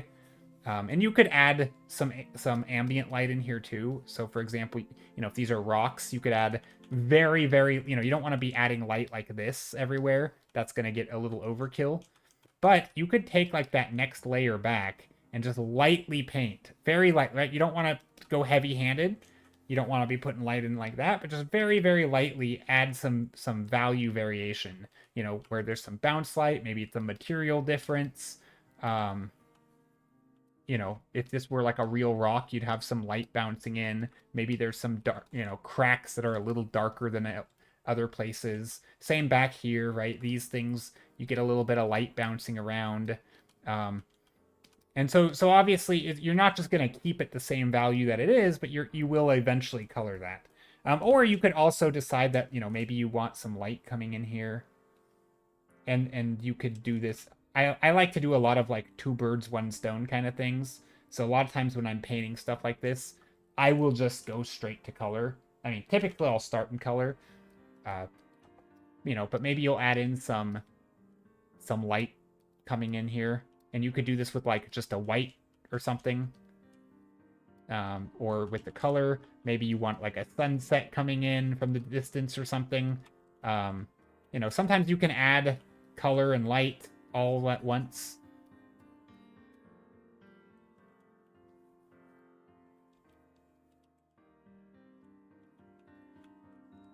Maybe there's some light here or something.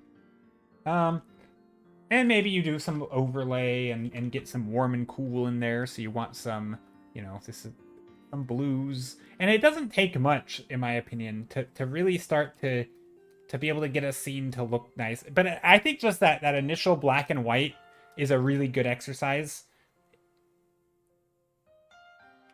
I think that's a good way to start. And of course, again, there's so many options when it comes to... What's happening? Why can't I paint? Oh, I was on the wrong brush. You could do like overlapping, you could do shapes going like this, where it's a lot of like you're looking underneath things. These the shapes here are endless, right? You could do so many things with all this. But anyway, that's something you could do. But yeah, you can knock these out pretty quick. And that's kind of how I start. For most. Also, what was this one gonna be? This wasn't. Oh, this was gonna be the castle, right? Whoops. Let's turn this into a castle. So same thing. I'm gonna undo the colors that I had, and I'm just gonna start in black and white. And let's try to Gothic castle, right? So again, you could start. Maybe this one I'm gonna start a little grayer in the background. I don't want these giant foreground things, but we will keep that dark foreground. So same thing. Actually, no, we can have the light back here. Maybe we want... I'm trying to think. Do we want, like, maybe a lower horizon, right? So maybe I'll bring that light down a little bit more. So I'm back to my 3 layers. But maybe in the, the background here, I'll probably add more layers. Actually, let's go even lower. We're going to go really, really low. Basically setting our eye line low. And then here we can just take a background layer, and now we can shape out like a big Gothic castle. Obviously, it's gonna look a little not great, but that's okay. Lots of tall shapes. Maybe it's on a little bit of a hill or something. Maybe there's some multiple hills leading up to it.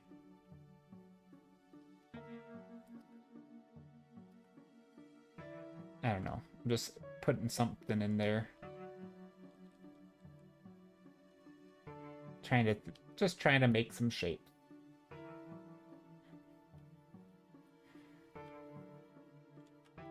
Kind of like that. Maybe we have something. Okay, I got an idea.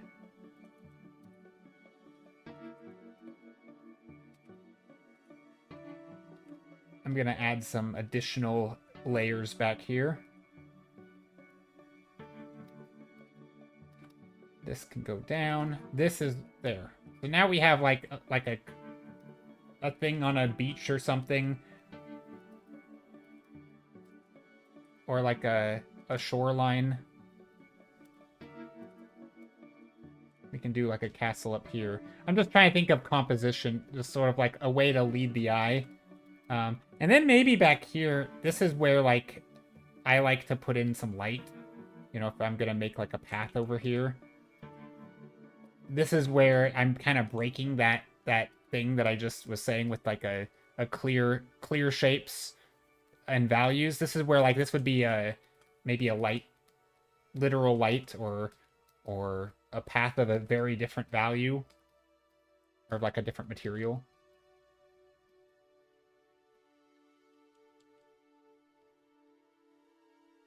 Gothic tower here.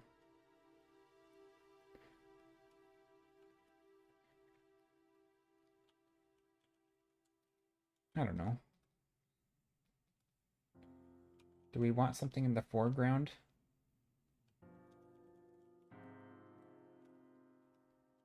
See, that doesn't quite give the same impression. Maybe we'll make that a little darker, which will bring it a little closer. Maybe this one will actually go off the page. And then we have some shapes maybe in the foreground. Or not foreground, but like a little closer. Like this. I don't know. We could play around with shape all day here. I don't know. And also references. This is where I could get reference. But once I have like a general composition, I'm pretty happy with it. Maybe some small shapes back here. Small, medium, large. Maybe there's some water or something down here. And again, this is always a good practice when you're doing this stuff. It kind of tests your perspective knowledge. Stuff like that. I don't know. And actually, this works because it's kind of foggy, and because it's black and white, it kind of gives that illusion of fog. Which is, it works for this like weird, mysterious castle thing. Maybe, and one thing I like to do with this kind of stuff is bring in like a little bit of color. So like maybe there's some windows in here.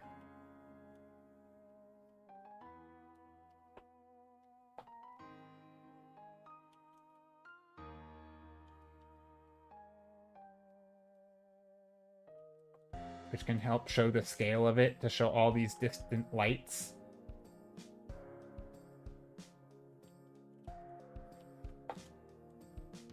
Anyway, there's a quick, and obviously, you know, now we can clean up some of these shapes, help guide the eye into the scene. This is Pew. Thank you for the follow. Hope you're doing well. So yeah, there we go. Maybe there's some... Maybe these are like sandy dunes. We get some interesting shapes kind of leading in here. I don't know. I'm not quite sure what this foreground stuff is, honestly, but it sort of works. Looks great. Thanks.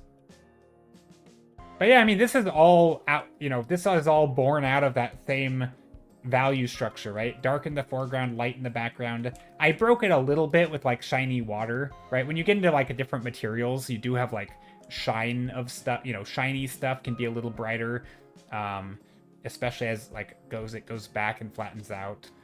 Obviously, if you have direct light in there, it's gonna have, you know, you can change value. And of course, if you were underwater, you could do the same thing. So, you know, different value structures are gonna look different.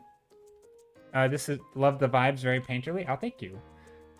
So like different, depending on what you're painting, right? Not everything's gonna have the same layout. If you have like a light foreground and a dark background, that's gonna give the sense that you're like in the forest. You know, if I just do something like this, trees here, right? This is gonna look like we're looking off into the depths of the night, and the further back you look, the less you can see. You know, it's almost like you have headlights from a vehicle shining in here, and they don't make it that far. You know, you could even do something like this where you have literal headlights shapes kind of going in there. So you have these, you know, something like that. You know, or this could be like same thing with underwater. You know, if you had, like, you can't see very far, so whatever your light source is like right in front of you. So you can mix up your value structure however you want. This is the most standard. This is like what I just call the foggy forest. Basically, there's no direct light. It's all just fog, where the light, there's like a screen light in the background. It's all just it's the sky filtering through some atmosphere, and it just makes this like a glowing screen. Everything is backlit. It gets lighter or darker as it gets closer to you. Yeah, basically that.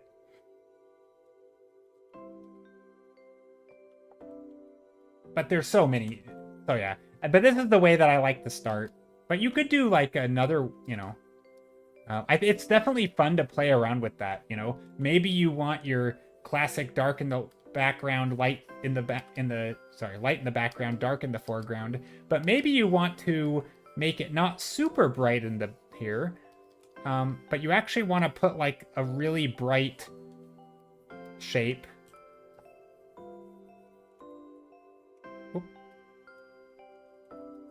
Right here, right? This would be like if you had an actual light source, like, you know, maybe like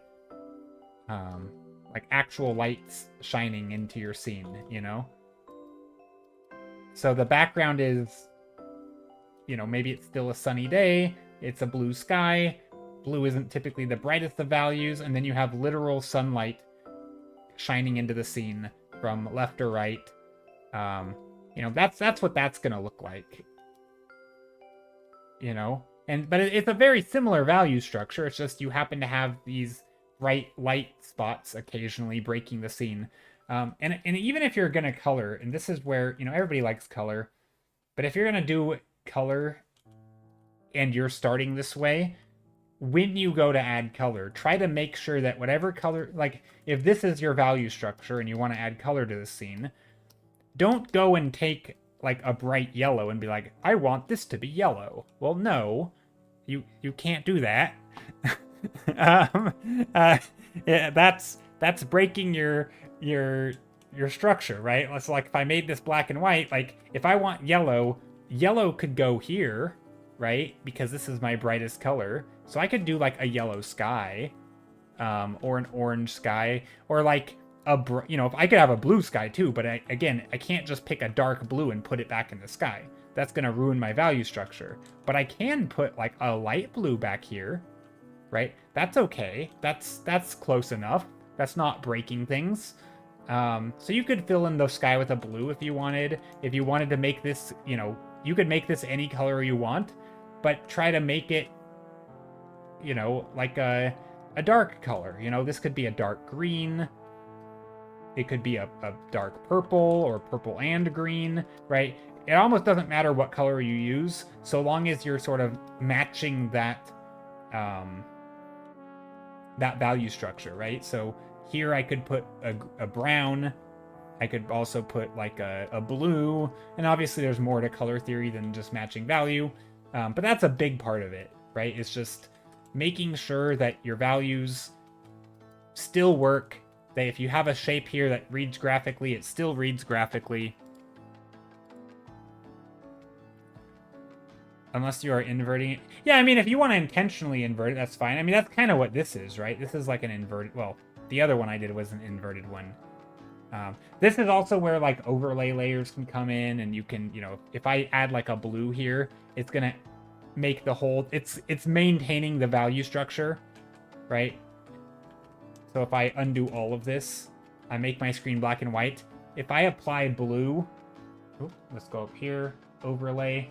If I apply this blue, you can see it does a little bit of a change, but not much. But if I make it color again, you can see how it's keeping the same structure. It's keeping, everything's looking the same, you know, relationship-wise. And so that's a good way to start, in my opinion. You can just start by blocking in some quick, you know, colors here. Again, you don't want to go too crazy. Like, if I go too dark, it will make it darker. But if I keep it somewhere in the middle, you can start adding in some, you know, some different colors. Maybe some green for the landscapes. Maybe some red, brown color in here. It's blue and brown. You know, try to have some sort of logic to how things fit together. And then what I like to do is from here, this is where I just make a new layer, and I'm no longer on layer modes. And then I'll come in here and I'll do extra things. Like, you know, this wasn't going to be in my value sketch, but I might add some bright clouds back here, you know, pure white.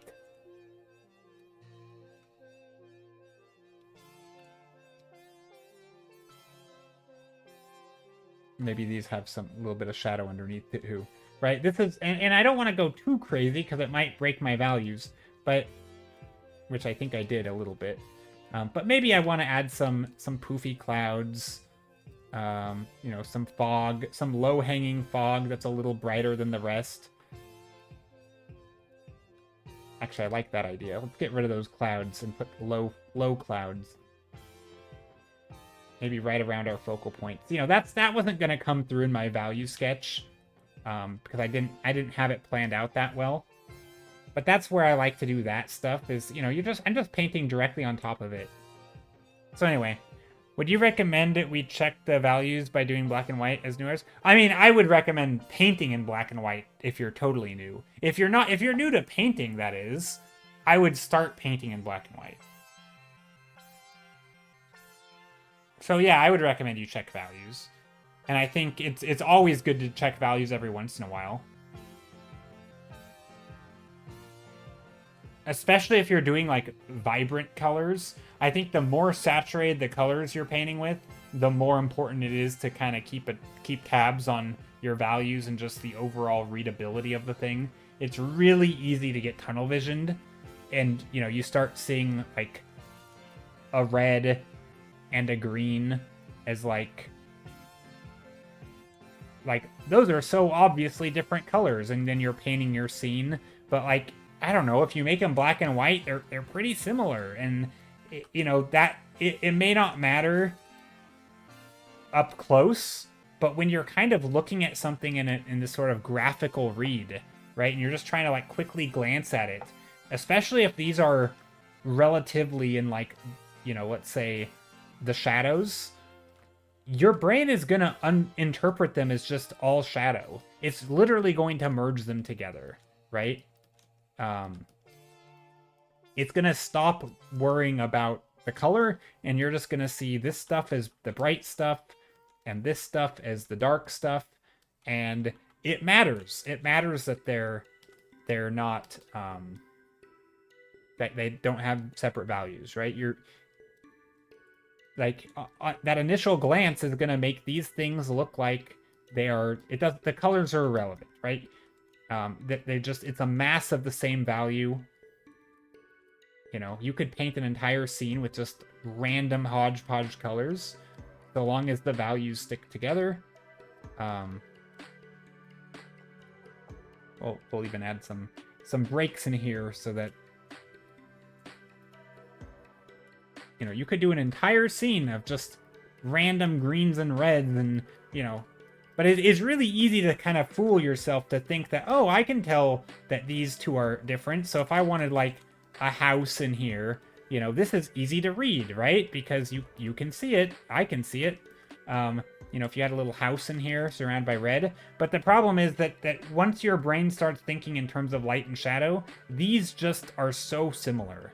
They, you know, if you zoom out, you almost can't even tell that they're like, you can because they have contrast in other, you know, it's not just value contrast. They do have hue contrast. But it's so easy for them to merge together graphically. So yeah, I think it is good, especially if you're working very saturated. Obviously, if you're very desaturated, you're back into grayscale, right? And the closer you are to that, the easier it's going to be to kind of tell them apart, because it's not going to have as much color contrast to kind of, you know, trick you into thinking you have more graphical contrast than you might actually have. I don't know if that's a real term, graphical contrast, but you know what I mean. Like, it reads graphically, shapes against shapes. It's just, yeah. Anyway, this Chrissy says, not gonna lie, that just looks like the Pacific Northwest on a super rainy day. At least west of the mountains, just black and white in gray all over. That's funny.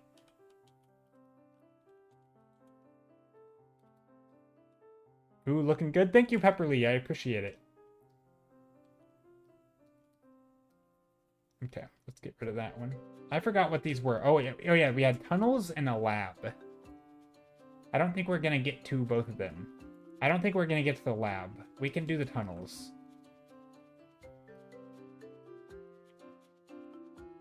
I don't really know how to paint tunnels. I think I had some reference for catacombs.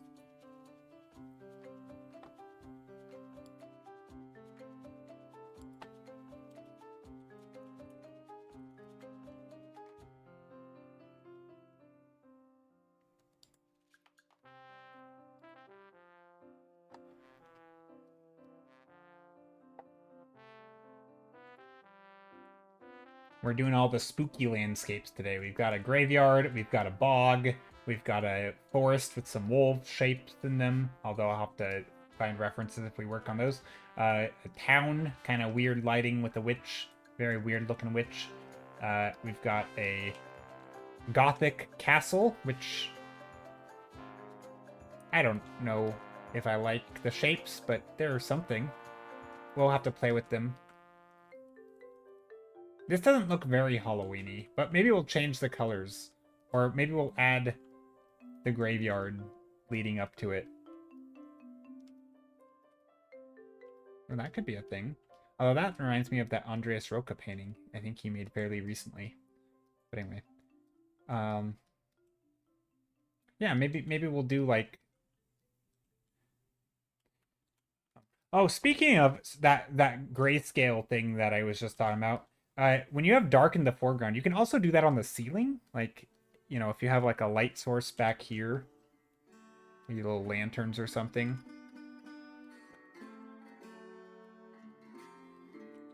Right, like you're also gonna get dark in the foreground, right? It's gonna, and that foreground can be on the ceiling, right? If you have like an overhang. Same as in the background, right? Or on the ground plane.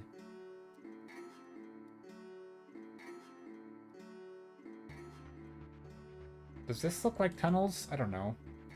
It's really hard to draw tunnels. I'm trying to draw them like curving so that we can kind of get more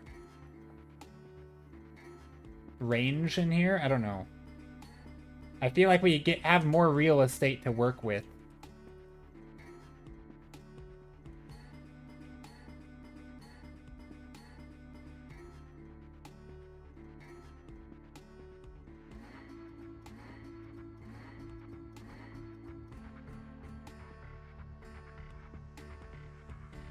Yeah, more room to work with if we curve the scene. I do know one thing is that the catacombs have a lot of, like, square structures, right? So, like big bricks of stone. So maybe we're opening up the scene a bit in here. Something like that. And then these are like, aren't there like chambers where they put like bodies and stuff? I don't know, or bones in the walls, and so they have like, or scrolls, they had things in here like piled up.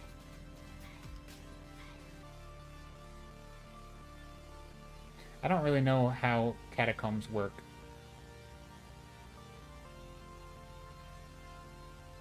See, this to me feels, I don't know. It's nice, I guess. Also, I don't know about that. Would there be torches? I feel like back in the day they probably would have had torches.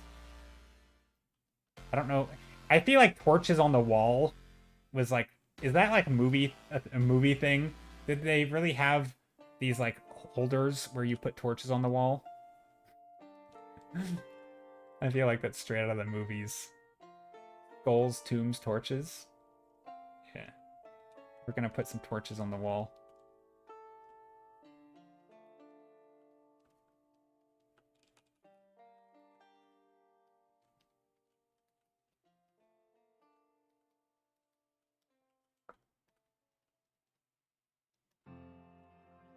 Oh, I don't know what just happened with the architecture there.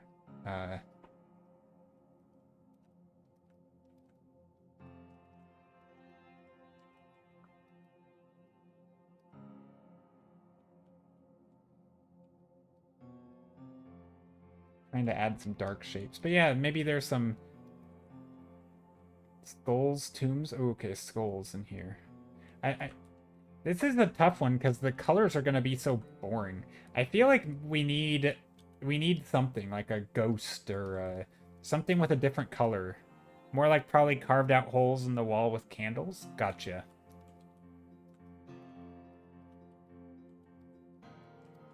I feel like we need another light source. So what if I do this? What if I introduce like a blue light coming in from somewhere?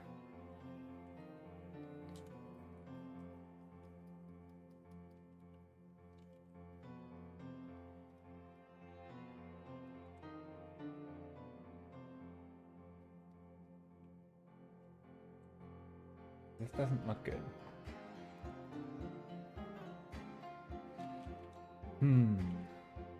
What about a red light?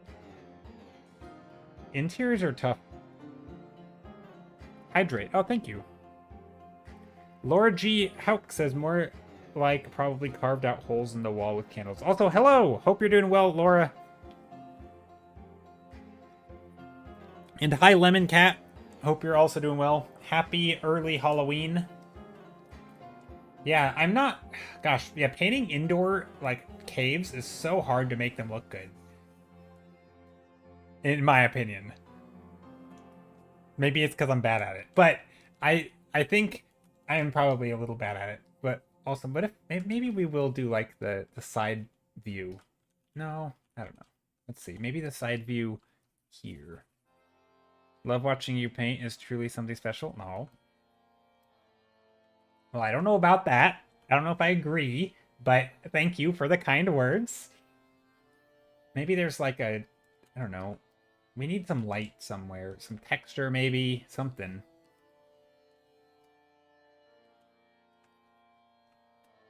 I guess what we can do is sort of do like movie magic lighting, where everything just feels a little lighter than normal. And you can see a little farther. And then we add like extra layers in here.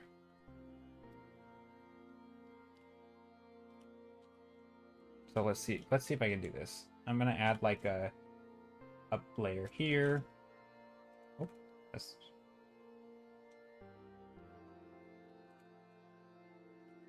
Some really small shiny gold coins. True. Yeah, really anything to sort of help add depth and distance and some additional light sources could be nice.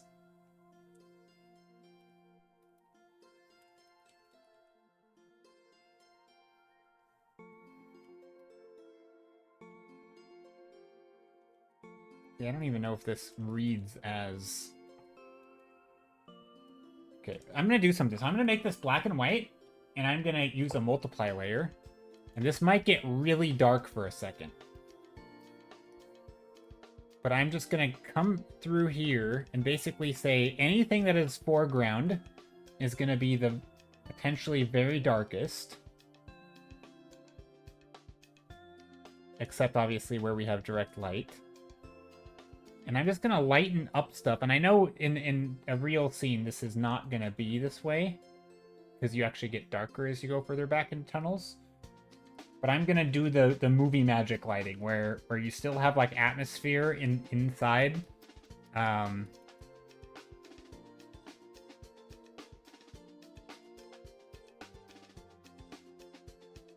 Or like when a scene is light, it's actually, or a nighttime scene is lit like a daytime scene, just made darker because they actually shot it in the day and then they just, you know, color graded it to be like darker and bluer.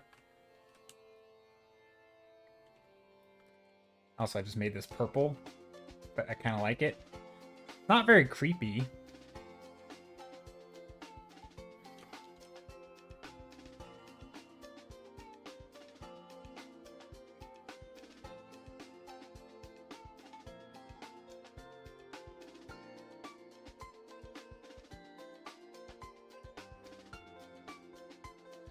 What if we add some light over here?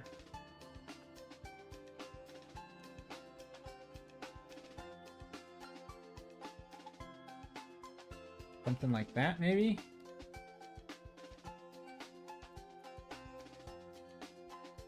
I don't know. Let me find some more references here real quick. Yeah, some little treasure would be fun. Ooh, I found some really cool stuff. So this is like partly, this looks like the leading in. Here, let me go to a different window here. I don't like this. Oh, let me close this window. I don't like that art. That's what we did last stream, and I'm not happy with it. This is what we did for the sketch exchange. This one was fun. So this looks like the lead-in to one of the catacombs, or like the entrance. I do like that this is much more fancy. You get some of the outdoor lighting. This looks nice, right? You got the light source coming in and bouncing around.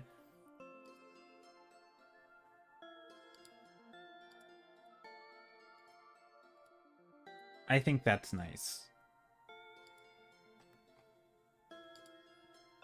But once you get down into the depths where it's really dark, oops, then it's hard to see anything. Have you seen the catacombs under Paris? It's real and exists? Yeah, a lot of the references that I'm grabbing are from there.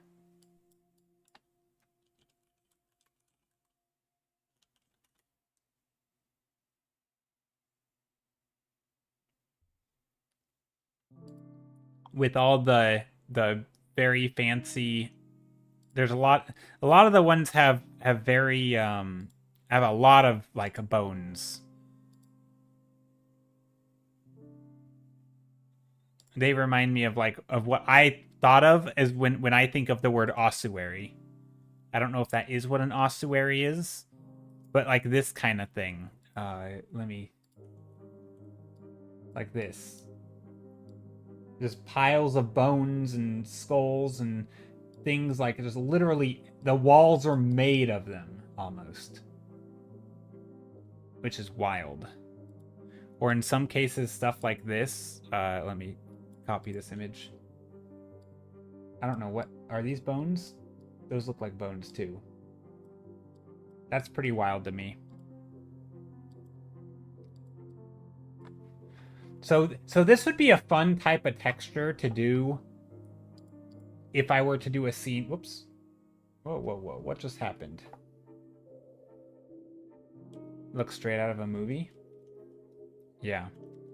Also the lighting, and I just realized how dark my lighting was. I know I said I was going to make it dark.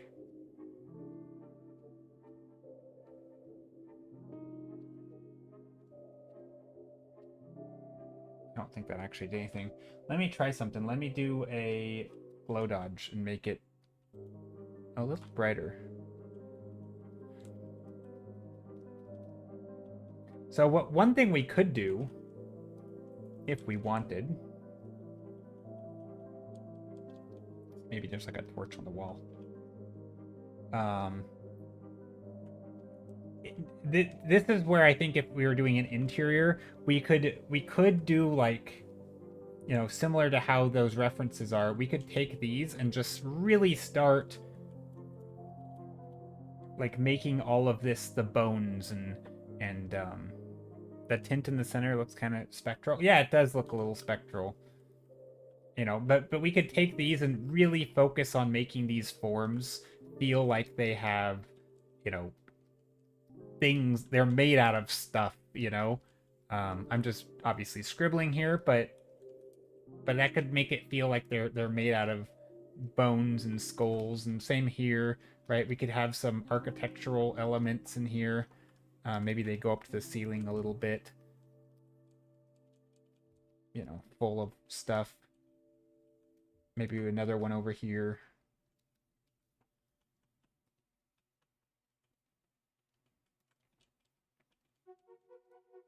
Right? I think we could do something like that to make it feel more cave or more cavernous, catacombsy.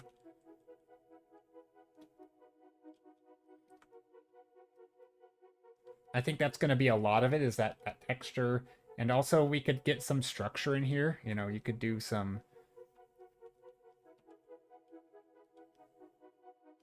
stuff like this.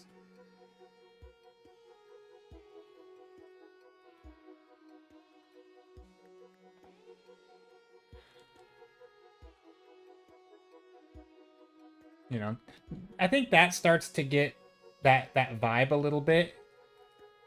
It's hard to do it just in the form. I don't know what the ground plane is. You know, we could also, you know, curve these in a little bit to get that, you know, that effect of like things are kind of built up a little bit. I don't know. It's kind of, this kind of scene is tough for me. It's a little boring. Like, I don't think they tend to look that cool just as like a standalone image. I think these places feel like if you could move through it, it would be amazing.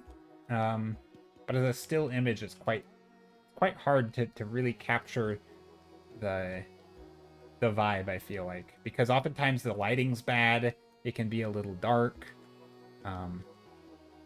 Again, I'm just kind of scribbling in here, but hopefully it'll give the vibe. Still can go a little darker here. Kind of reminds me of H.R. Geiger art with all the repetitive shapes. True. I think their art would look... That would be good for this kind of, like, yeah, like the intricate shapes and stuff. If you were to do, like, you know, trying to make this actually look like a catacombs, you know, really, like, making skulls in the wall and actually making the shapes look like skulls and not just random repetitive nonsense noodle shapes, you know? There is a lot you could do here, you know, with skulls. Shaping the walls.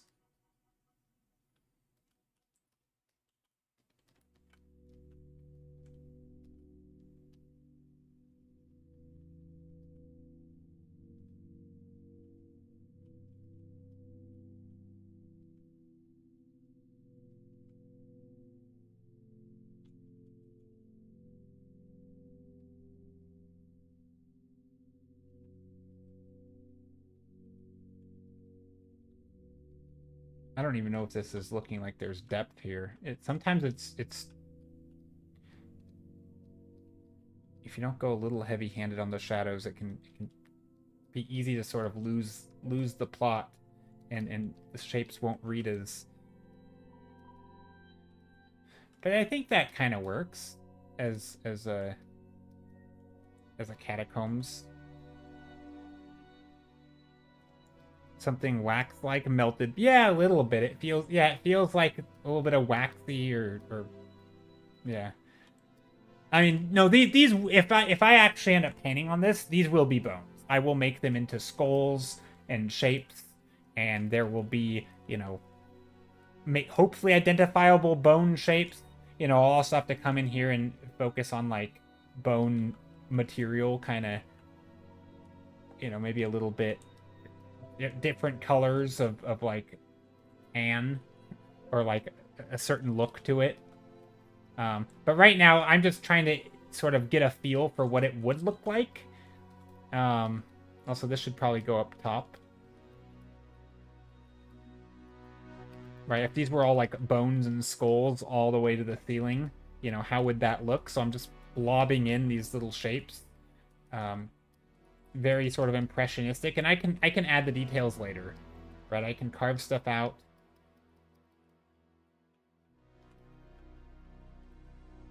You know, still trying to keep with some of the lighting, you know, if I do have big forms. Overall, these forms are going to have lighting. Also, I don't know if that one worked. If that one looked good, but again, skulls here.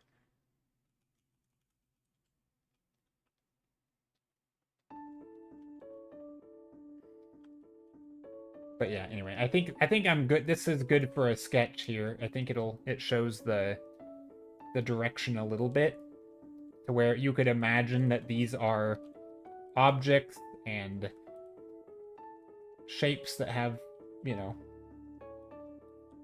detail. This is definitely the type of painting where details could really make it awe-inspiring, in my opinion. Which is not always the case, right? Whereas if you contrast it with a painting like this one's never going to need that much detail. Like, what would you even detail? The grass? Like, that's not that important. You know, you can't really detail this stuff. It's too far away, and it's literally in fog, and, like, you know, it's just shapes. So, like, these types of paintings are so different, because the focus is kind of on different subjects, right? This is up close. This has a lot of intricacies. Otherwise, it's just like the space is boring because it's literally a square room. The shapes are not boring, right? The shapes are everything. The shapes are what make this feel like a big tower. And the details are the things that are not interesting. So yeah, it's really an interesting... I tend to do this stuff because it's more fun to do on stream. There's more it's big picture planning, right? This stuff is, if you really like getting lost in details, you know, being able to like do all the little metal work or motifs or bones or skulls or whatever you're doing. So anyway, let's vote. I could actually see myself doing a detailed stream today. So I'm going to merge all of my layers.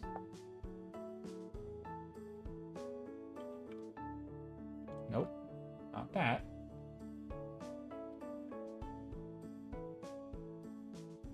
Now I'm going to merge all my layers.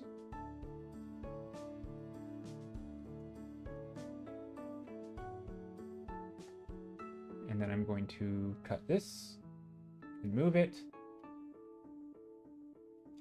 Nope, I'm gonna copy it and move it. And then I'm gonna copy this one. Actually, that one just can be cut and move it up here.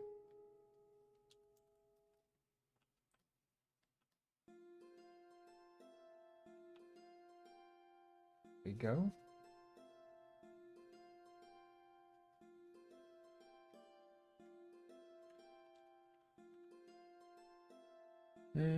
Actually, let's do this. Just cleaning up cleaning up the grid a little bit so it's easier to see.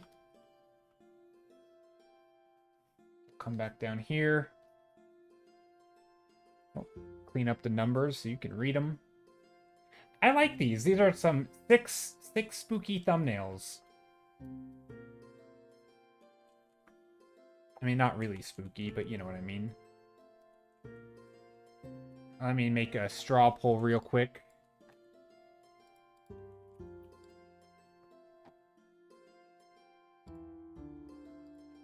And while this is happening, I'm going to also save.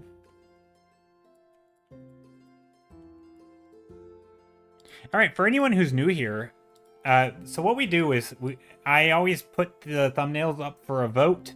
You guys can vote on them, and the winning vote is the one I'll work on till the end of stream.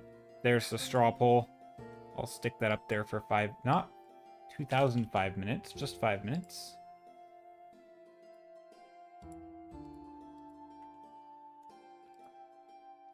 Make sure that you guys can actually see this, not hiding behind me, so I will move my face.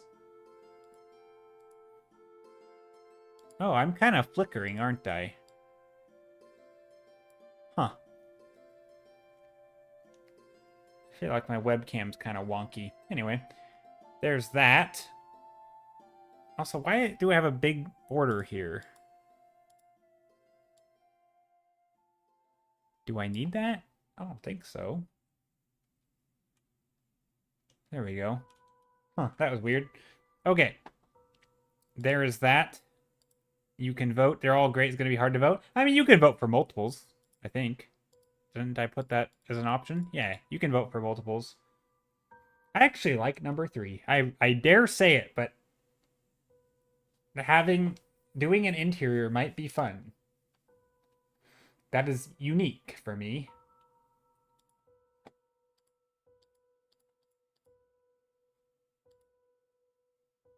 Number 3 is winning. It's funny.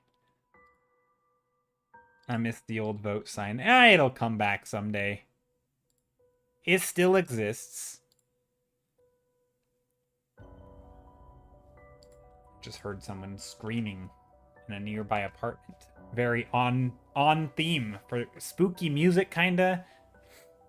Spooky imagery. Random person screaming. Creepy.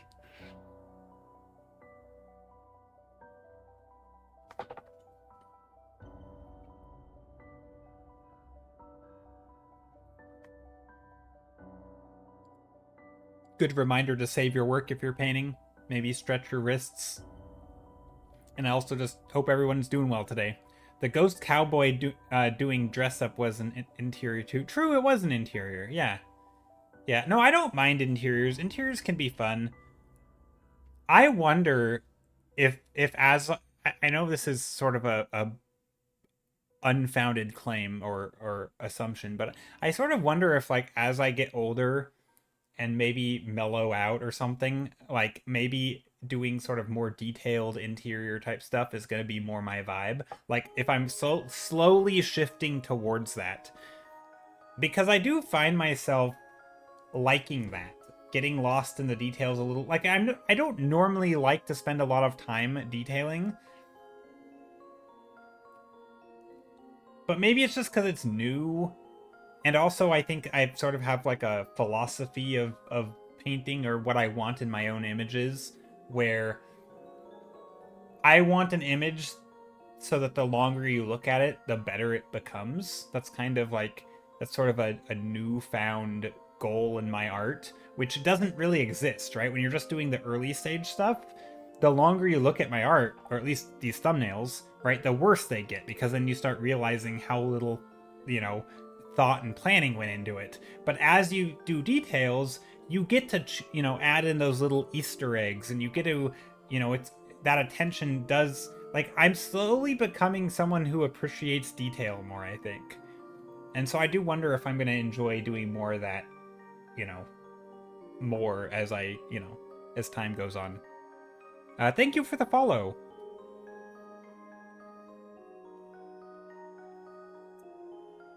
But yeah, we're currently voting on which thumbnail I'm going to work on till the end of stream. I think details can tell a lot of story quickly.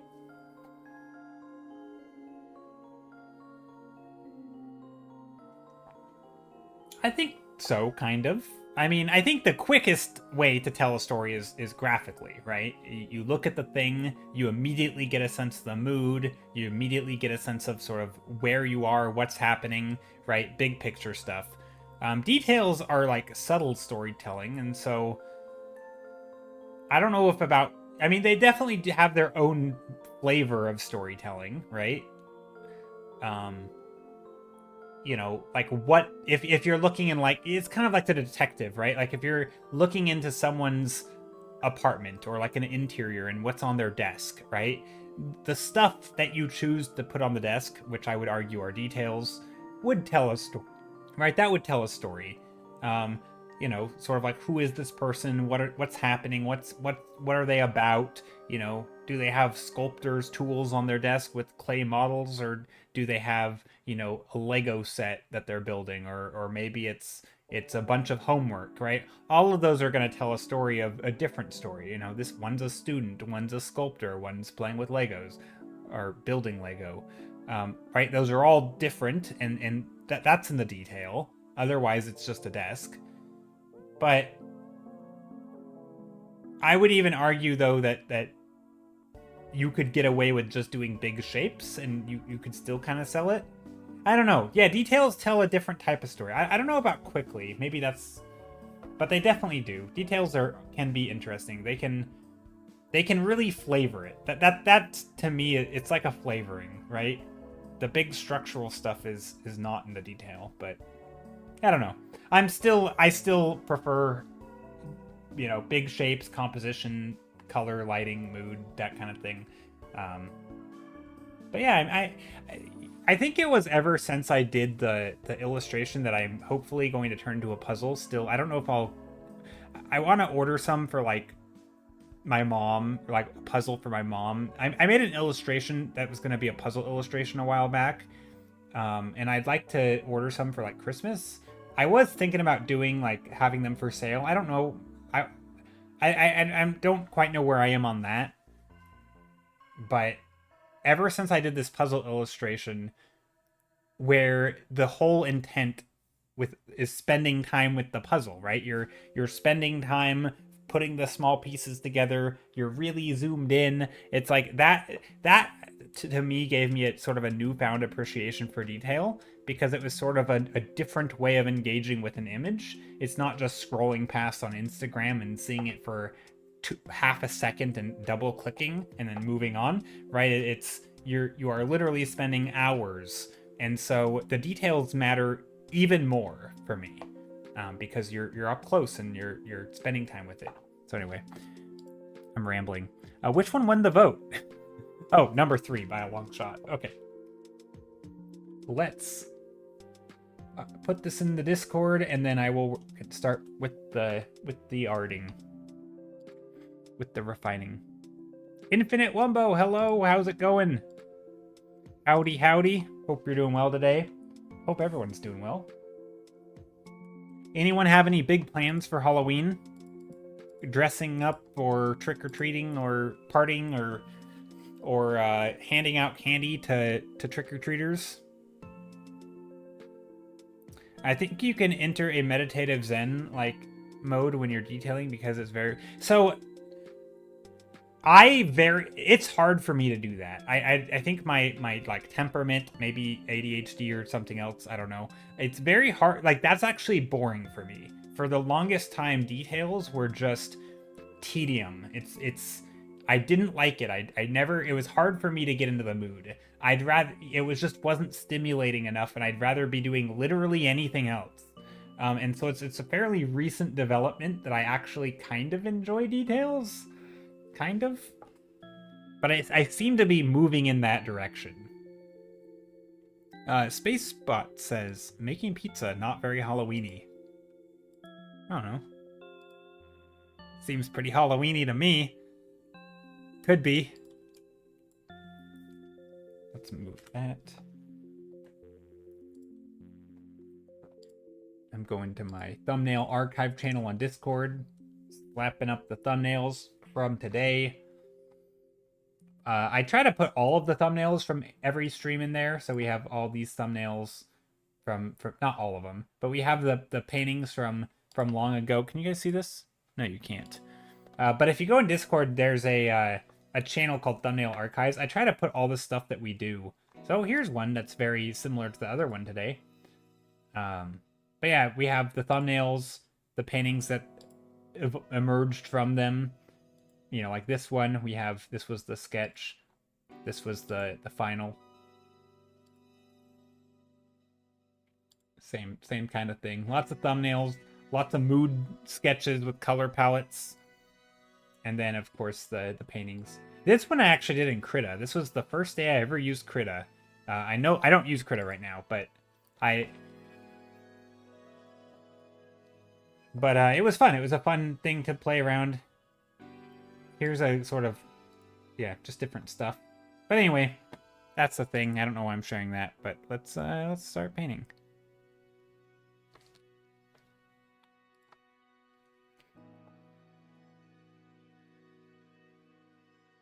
I'm also recording the time lapse of this, so that'll be fun, I think.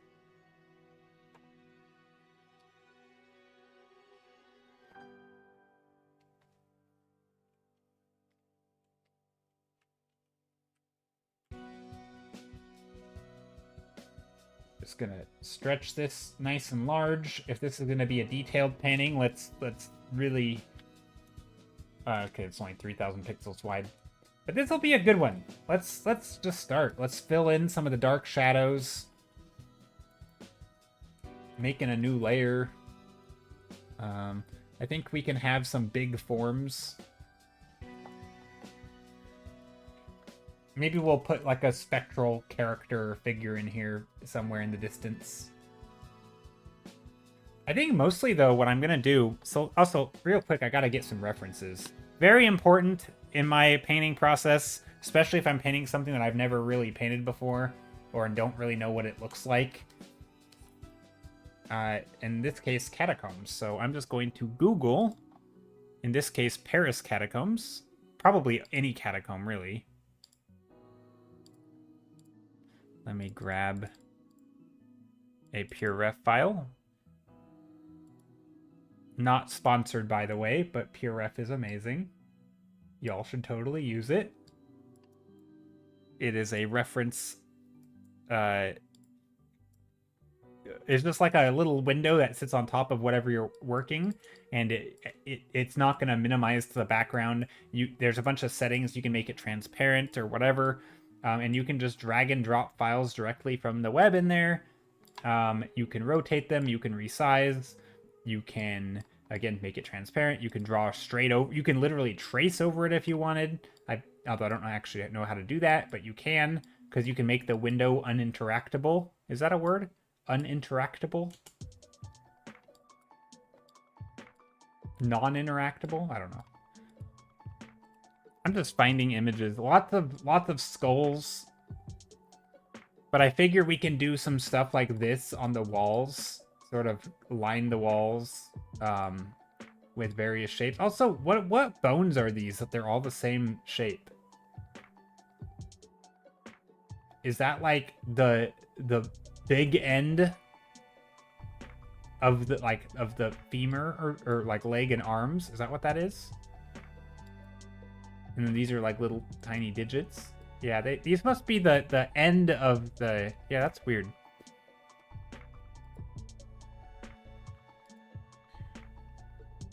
This also must be the very front of the...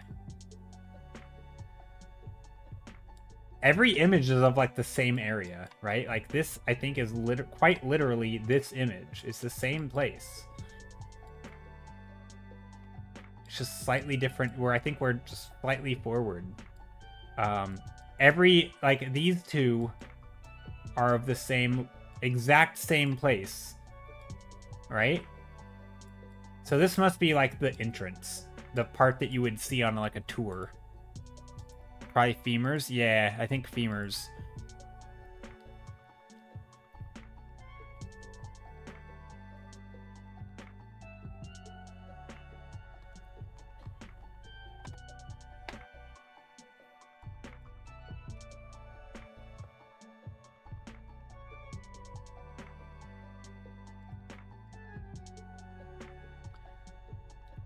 Guide to the Catacombs of Rome. There's also this, which is kind of cool. Some of them have paintings.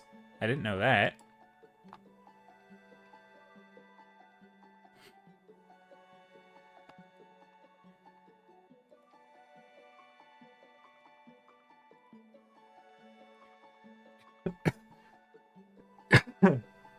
Excuse me. This is also kind of cool. Different look.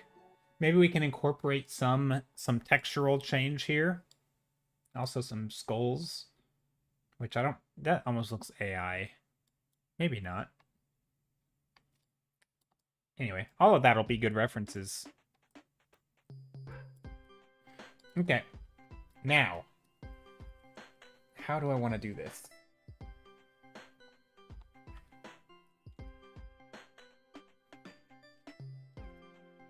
I think for the starters, I should sketch out some of the forms. So what I mean by form is literally just the three-dimensional shapes. If I come in here and just like, you know, what is this doing? Is this an archway? Is it going to be inset a little bit where like this is a pillar? You know, just knowing that, like, are these pillars, are they round? You know, do they go up here? Does it arch this way? Just knowing the basic structure of this is going to help me. Because, like, if I know that these fan out, because they're pillars, then I can detail them as if they're fanning out, right? But if I don't know that, or maybe there's a corner here, right? You know, maybe there's a corner and they go like this, right? And then there's like a square here. Like, that's going to be different. Maybe this is brick going this way, you know? And if I don't know that, I can't draw it, and I don't even know, you know, I won't even know where to put the details. So I want to figure out some of that first.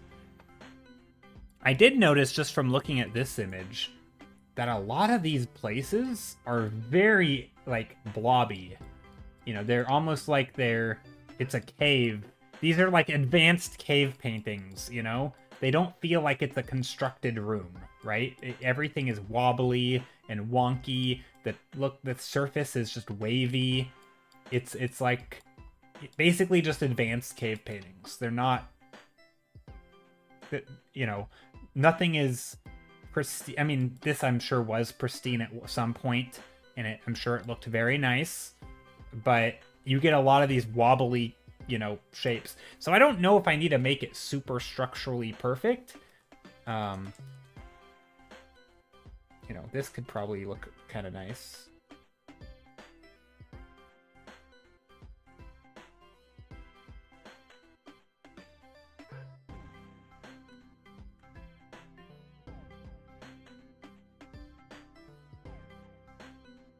You know, maybe some dark, deeper spots here.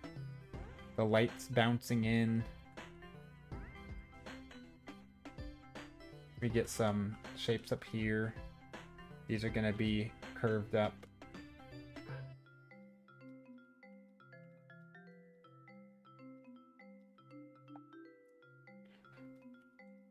I think it's more important. It's still more, even though we were just talking about details, I still think it's much more important to get the forms down. You know, like, where does this wall meet the ground? You know, is this the ground? Is there a ledge here first? And then this is, like, recessed back even more. Like, if I don't know what the form is, also, is this going to be in perspective? So, like that. I think that's what I want. This makes it feel a little more royal, almost. Like, these could be, like, a brick pattern or something.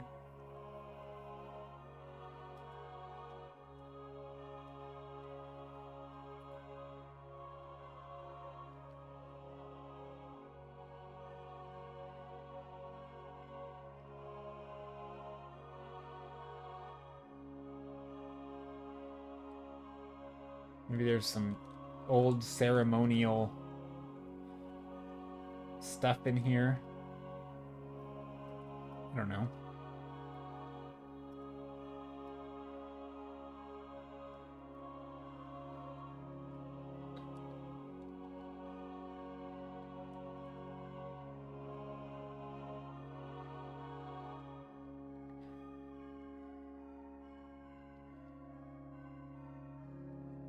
I think we can definitely have this sort of fan out. Maybe.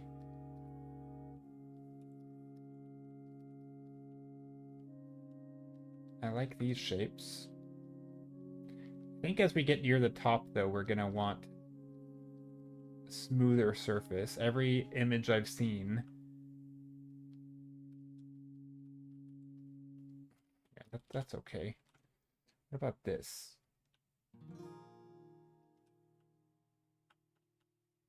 Back here.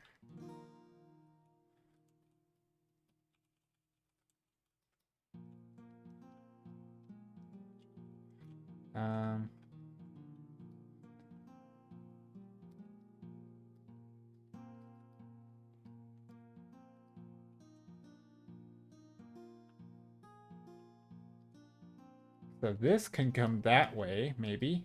And these are just details, so I don't know if how much detail I want to put in here. I'm going to draw some contours here. Something like that. And so maybe these are like, this is going to be in shadow, but we can still have shapes in here. So we can fill in some of the negative space. So if you kind of look at, this is where I want to start blobby, just like in all the other... Let me find the thing I'm looking for. So this is a little in detail, very graphical, but I kind of want, and I almost intended to photo bash, but I think I probably shouldn't. But basically I want like this kind of texture. Just, you know, if you kind of squint and close your eyes and you don't look real hard, obviously these are skulls, but if you kind of squint, there's gonna be these patterns, right? You're gonna have little blobs of light kind of sticking out, you know, but a lot of these deep dark shadows, like really dark shadows, and that's kind of what I'm looking for, right? It's just sort of blobs. Mostly they're gonna be in shadow because I don't want this to be really prominent, and I can sort of carve some of these out later if I want. But right now I'm just focused on, I want these dark shapes. Also, as we get down low, it should probably be smaller shapes. So maybe there's a band of like skulls in this mid section, and then there's smaller shapes up top. So big shapes here. And maybe we do have some protruding, right? Maybe we have some very particular skulls here. So again, I'm not actually detailing, I'm just drawing the silhouette. So I would argue silhouette is not detail. Or at least not really. Depends on how you define it, I guess. The plane, the jaw or whatever. And then again, we can have some big shadow shapes, and then maybe another light.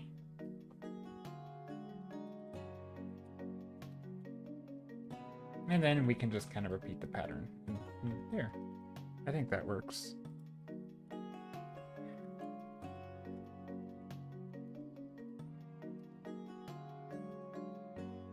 And again, we can always figure out where we want our focal points to be. And do that, but that's not important right now. Right now, I think it's just important to get the impression of what we're looking at. And maybe right around the eye level, right? Maybe that's where we put our big skulls. So I don't like just the look of this, but that's okay.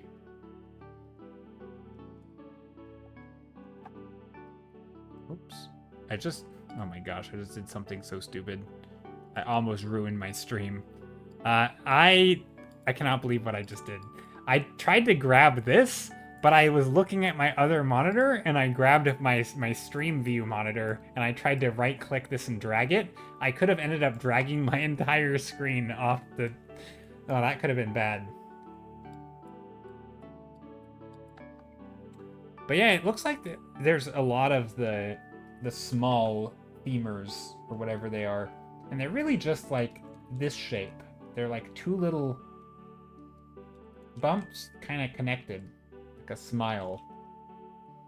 And again, I'm not going to draw all of those, but you can really just make them in one single brush stroke, you know?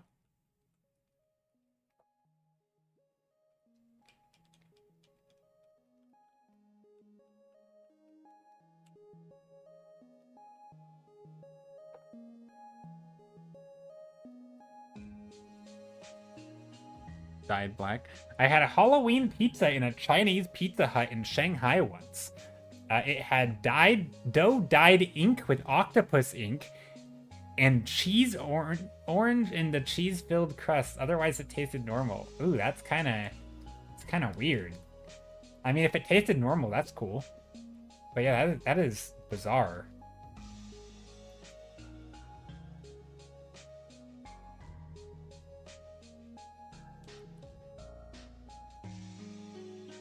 Also, hi, iBiscuit. How's it going? Hope you're doing well.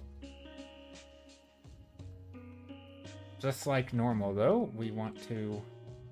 Also, you know what? I was gonna... You know, maybe we can get a little bit inspired by this, and we can do some paintings. We can paint in our painting. Maybe there's like a pattern here that we can... You know, there's some things here. Maybe it's some red... You know, this doesn't have to be an old, you know, an old crypt. Maybe it's in commission. Maybe people are using it, whatever you do in crypts. So maybe there's some paint, different colors, some light material. Hi again. Hi. I never remember who I say hi to, so I'm just saying hi to everyone.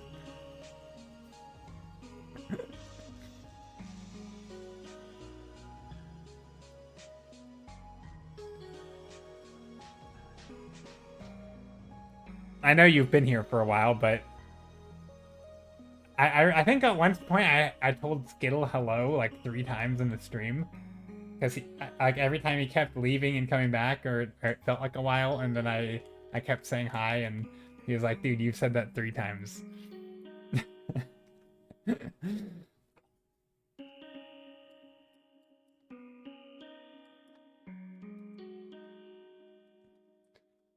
You know what's also kind of neat?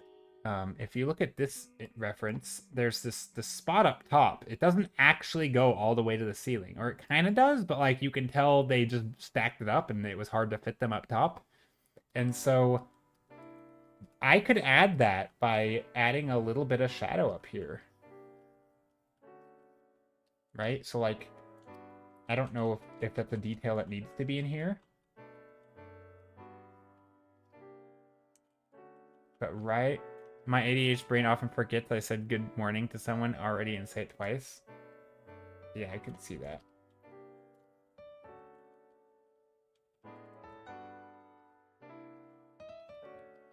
So maybe a little bit of a shadow up here.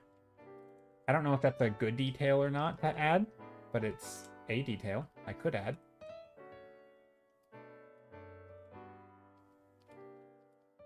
Helps show, you know, a little bit of what's going on here.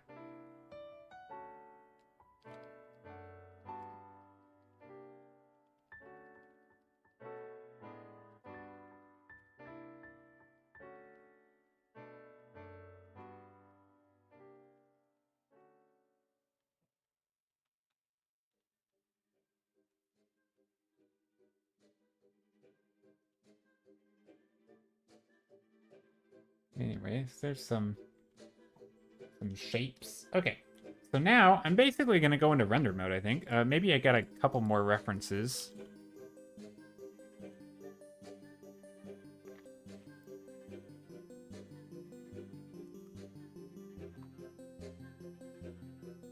There is something. Oh, what just happened? Oh, there I am. Where should I be positioned? Here, here. Maybe I'll be there. I don't think it matters where I am.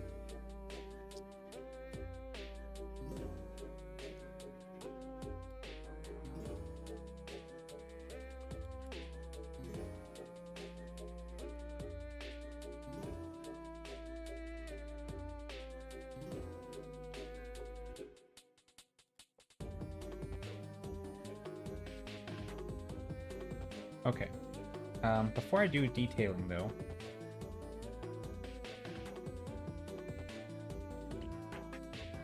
I feel like I am compelled to do like a maybe an overlay. I mean, this might be a little much. No, this is a lot much. Nope, that's... I was trying to get some texture in there. That's too much.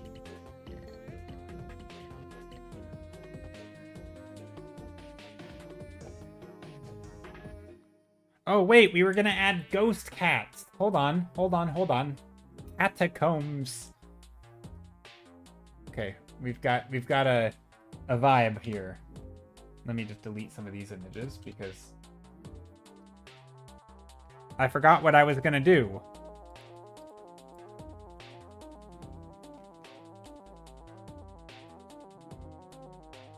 Also, what's going on up here?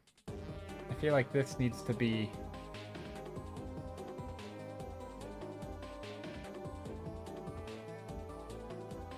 small shapes up here.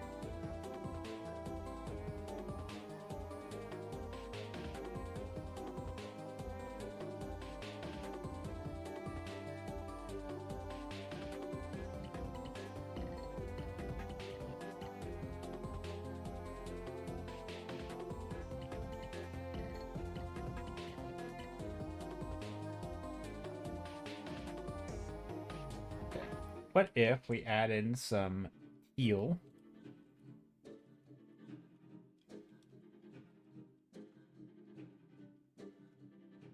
Is this on a new layer? Yeah.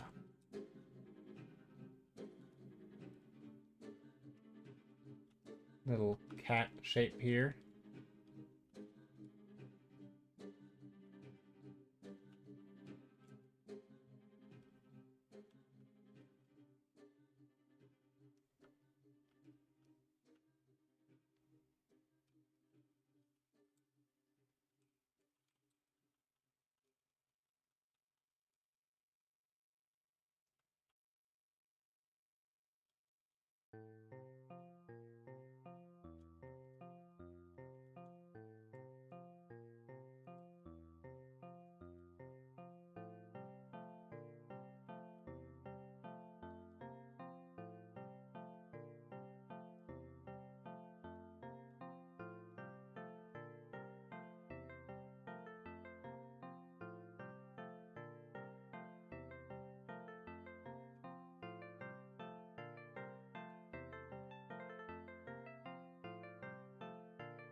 The thing I like about drawing ghost stuff is that you basically just do the gesture and you can keep it that way. You know?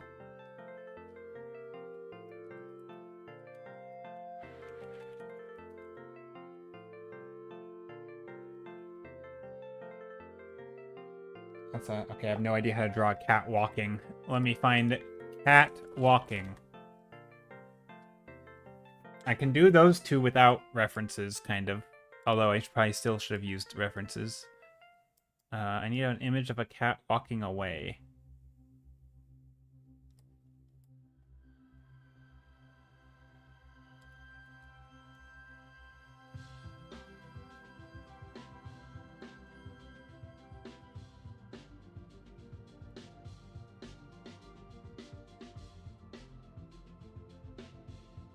Here we go. Found a good reference image. All right. So for this,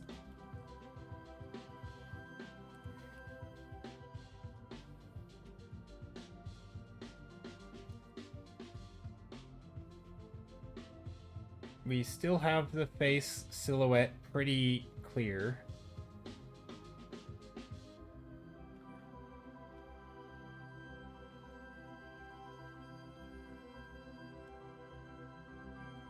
My image is saving. Whoa! Did I just crash? No. No, it didn't crash. I thought I crashed for a moment.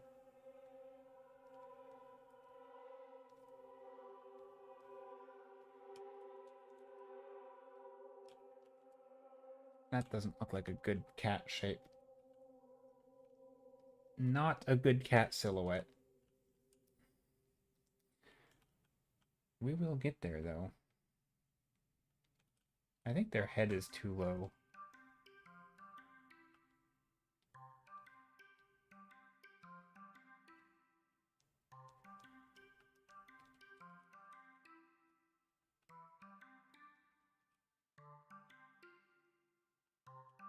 We get some gesture going on here.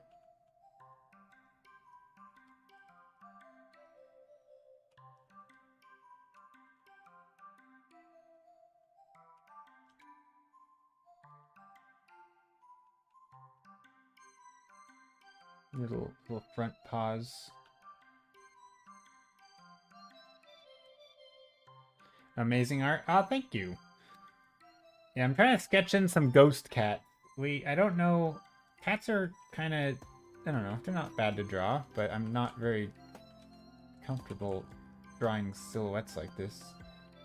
Or shapes. Trying to just get some shapes of them to look right.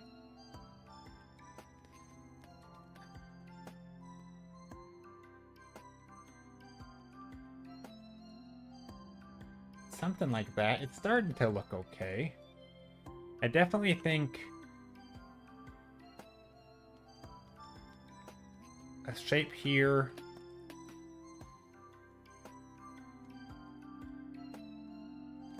I think that's good.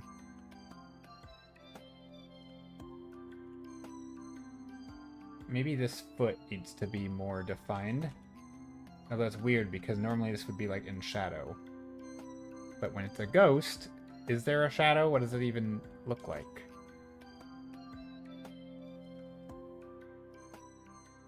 Maybe just a solid darker color, like that. Because like if I bring this one too far forward, right? If I outline this, it's gonna look weird. Anyway, there's that. Kind of a ghost cat. Maybe I soften up the interior a little bit. Sort of fill it in, but not too much.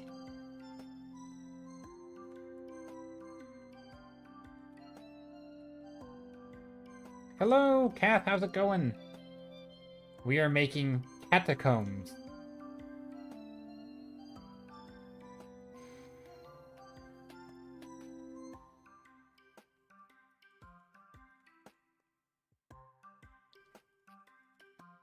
I figure I should probably get the cats in the catacombs before I forget, because this is just otherwise just a lot of rendering.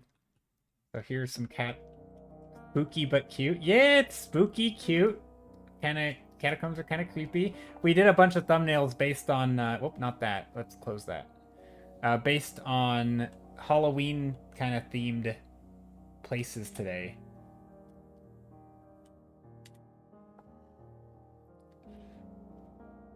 And people were suggesting all this stuff. But yeah, how are you, Kath? So yeah, we had catacombs. We had some just, you know, classic, what do you call it?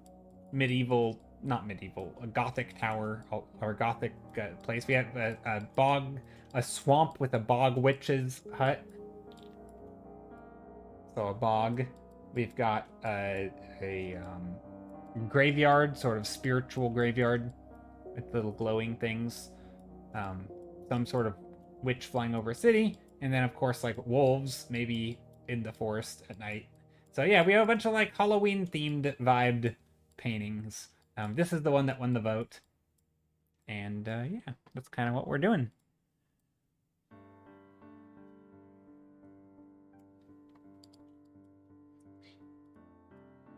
Hope you're doing well. What are you up to today? What is everyone up to today? Is anyone doing any art stuff?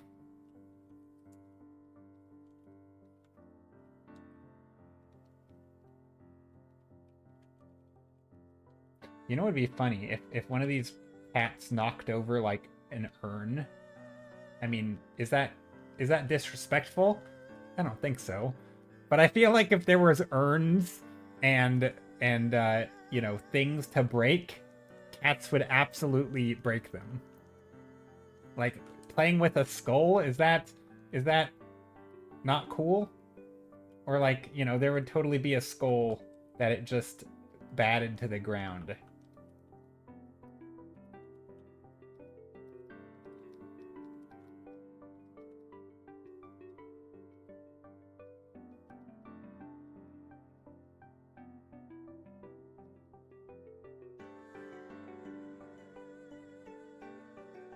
The question is, we're like, oh wait, let's see. You're ordering photos, but your laptop is gonna die any second now. Oh, go plug it in. The question is, will I get the order before it dies? Well, not if you're sitting here typing. Knowing cats, they'd likely try and sit on the skull. True. But also, if it were sitting on a table, it would knock it off.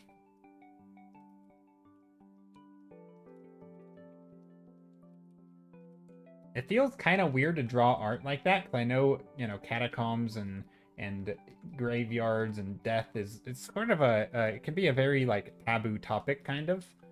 And so to draw, like, cats, like, playing with skulls and stuff feels kind of, I don't know, like, maybe for some people that's too much. But I think it's cute, kind of.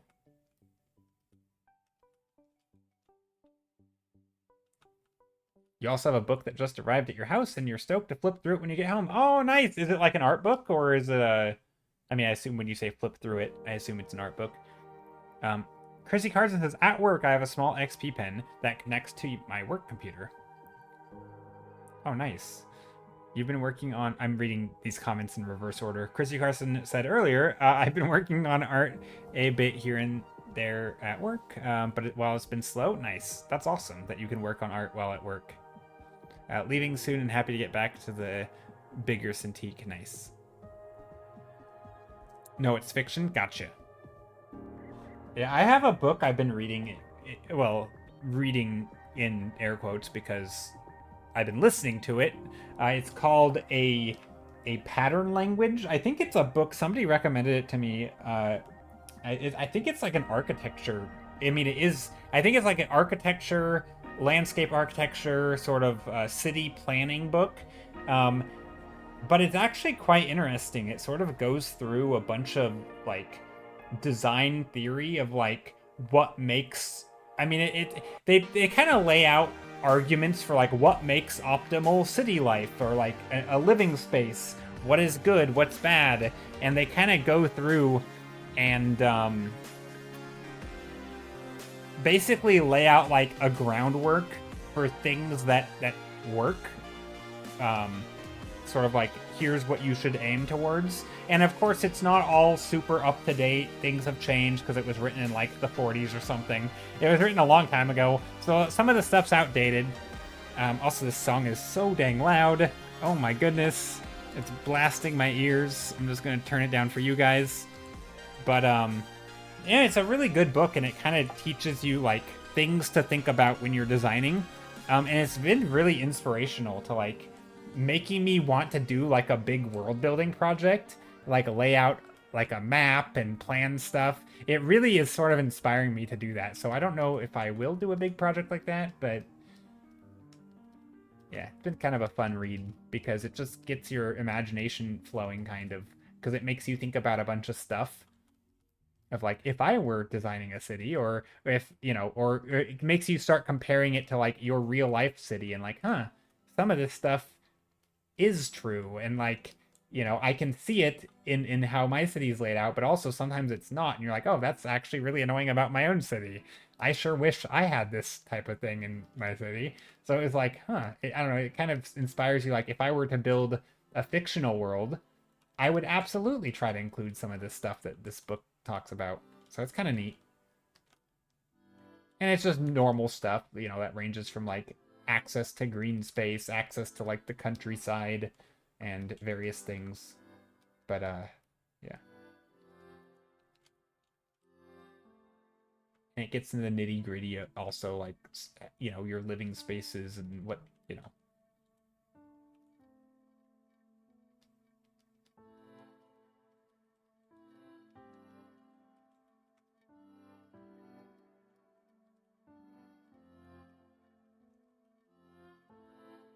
I feel like this is the main focus here. So these should be...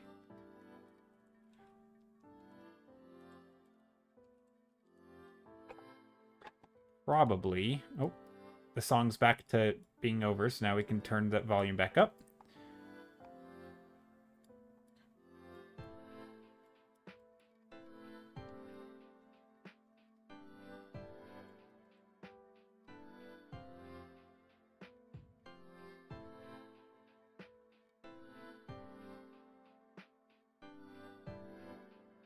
little femur bones.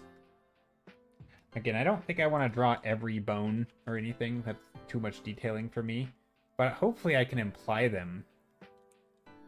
So the femurs are shaped like this, kind of, when on their side.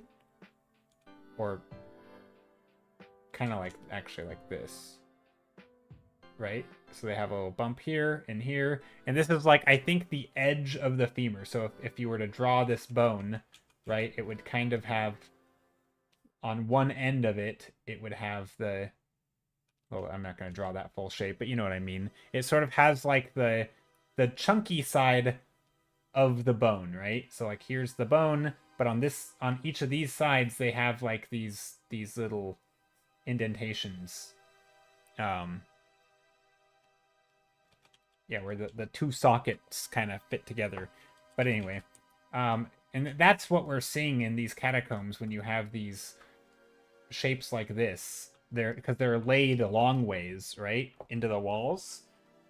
And so they're just stacked on top, and so you have all these little shapes that are just kind of, you know, literally just two like egg shape kind of next to each other with like a little bump in between.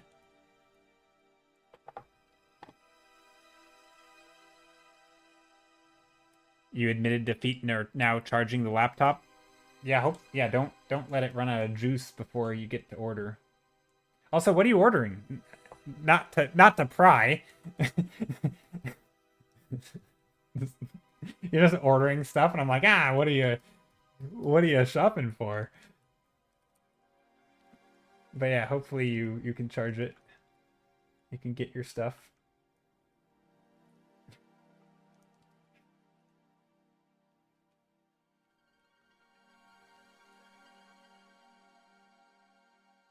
Trying to add a bunch of little shapes in here. I don't need to add them everywhere, just enough. Pictures! You got cheap photo album and need pictures to fill it with. Oh, nice.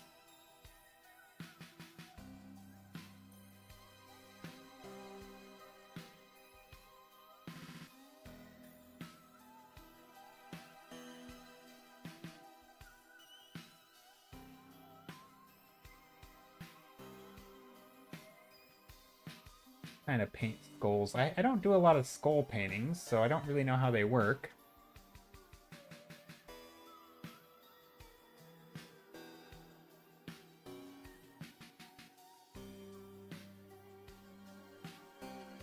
This would actually be really good practice to draw skulls from different sides or different angles. In fact, I might do that. Maybe it'll be a good practice off stream to do like skull studies with finding skulls of different rotations.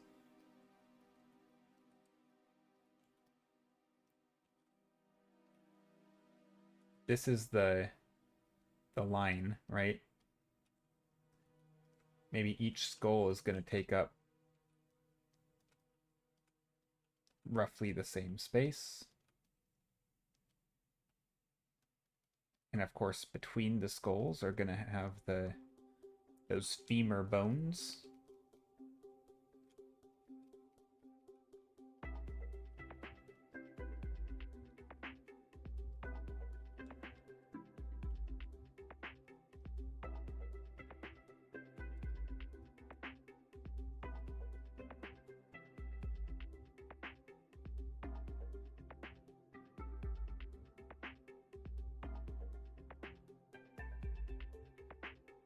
And then up here we can do more of those femur bones.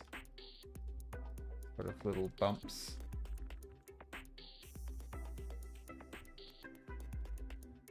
And then maybe here we do another layer of bones. I don't know if I want to do this one as prominent though.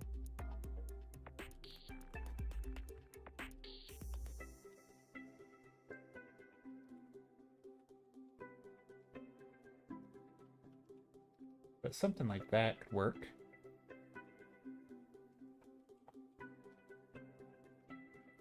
Roy, how's it going?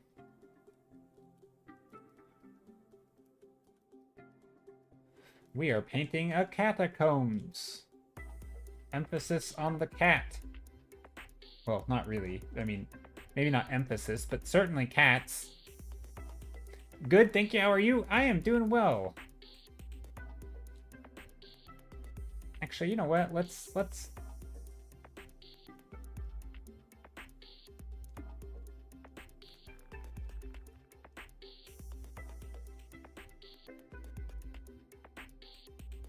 stretching cat.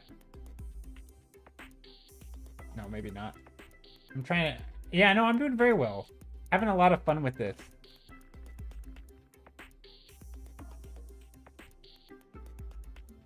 Okay.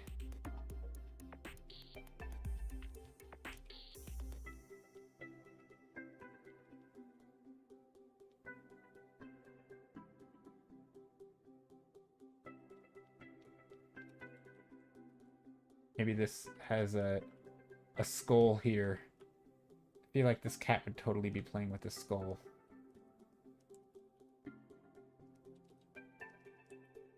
There. But yeah, I'm doing good. Today's a pretty chill day. Having a good time. Painting some spooky Halloweeny themed stuff. Hope y'all are doing well. Here's the thumbnails I did earlier. We did a bunch of them. We did some graveyard with some random glyphs. I made these up, but they kind of look vaguely Asian. Like some I don't know. Spectral, or like a spirit graveyard kind of. And then here we got a bog with a witch's hut or a hag, a bog witch. And then here this is gonna be a gothic castle. It doesn't look very gothic, but that was more of an example of like how I do thumbnailing. Then we got some wolves in a dark forest at night. Obviously the wolves are very loosely drawn because I don't know how to draw wolves and I didn't have reference. And then a witch flying over a city with some creepy lighting and a weird old man or character here. You're like 6 too? Yeah, 6. I mean, 6 is very much up my alley. This is like, you know, I started in grayscale. It was sort of a response to someone asking, you know, any tips for a beginner. And I was like, yeah, just start grayscale, focus on, you know, light background, dark foreground, you know. And then eventually after a couple of thumbnails, this is the one that I did as like, oh yeah, I was going to do a castle. So this one is most like how I would typically paint. Yeah, exactly. Classic 3 value lesson. Yeah. With a little, I mean, I went a little above and beyond because I added some other values in here and here. But yeah, pretty much. And then this one, which was very different than all the rest, is the one that won the vote. Not surprising, actually, because... yeah. Although I am thinking that these can come down further. Okay, this is going to be a brave thing to do.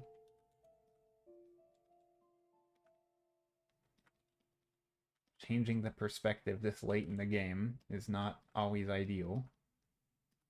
But given that the sizes of these aren't that different,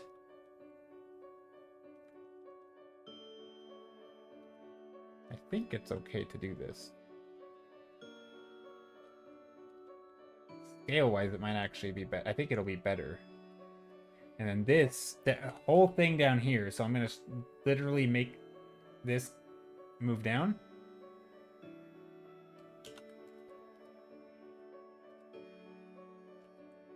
There.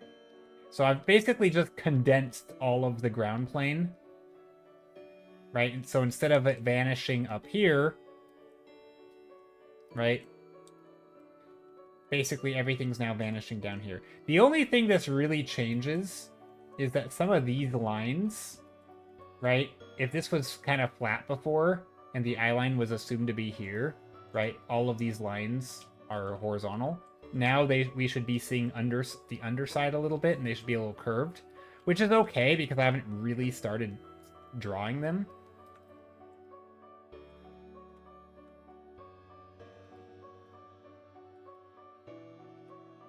right? Because now we're seeing the underside of it, right? So if we were to draw a cylinder, for anyone confused by why we should see the underside, right? If you imagined like a cylinder, right, we're seeing the underside because now our eyes are down here, right? And so we can see the bottom of it. If our eyes were up here, what we would actually see is the flat side of it, right? Because just like if this were a can of something, right? You might see a little bit of the bottom, and the top would be a tiny bit curved, but really you just see a profile view. But here we're not seeing profile because we're actually below it. So these lines will curve that way, right? And as we get up, they curve even more. And then, so down here, this is where they should be flat, right? So that's something that does change. You can't just move the horizon line without changing everything else. Everything else is going to, change with it. But if you're still early in a painting, I think it's good to do it before you regret your choices.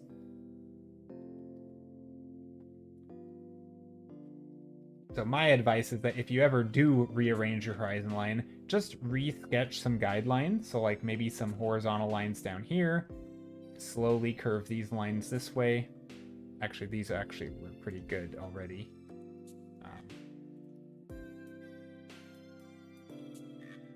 This is our eye line again. These lines maybe should come in here at some point, which they kind of do.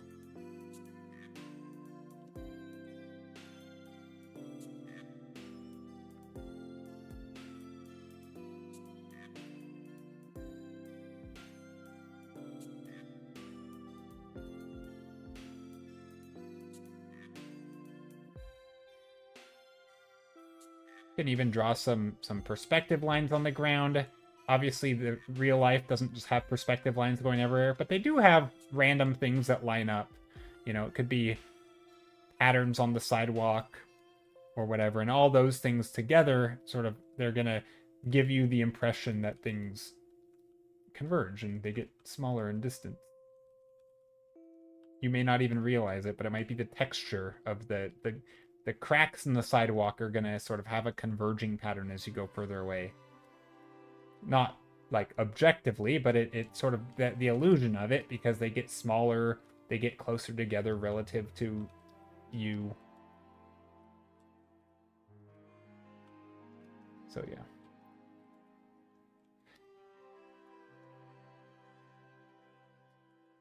I will say, I am getting to the point where I'm actually a little tired. Rendering kind of, I don't know why, but rendering and talking just drains me. I might need to call it a little early today. But not quite yet.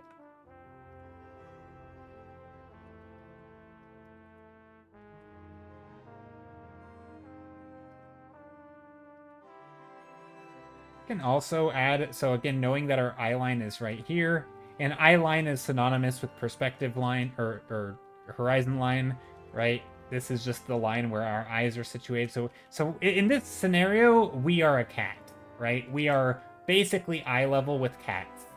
We're a little taller than the cat, so maybe we're like a dwarf.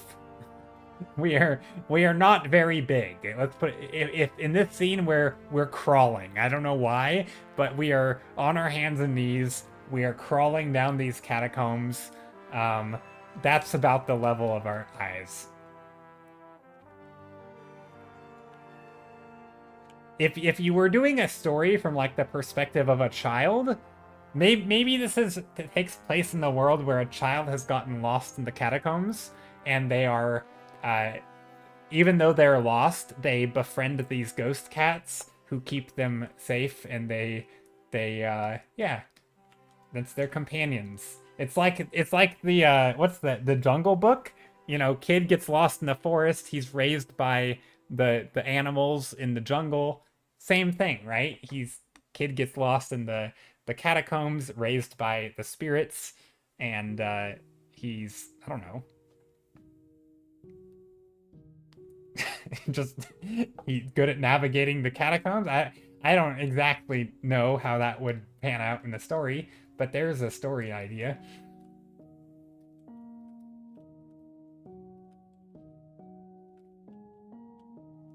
Learns to speak to the dead.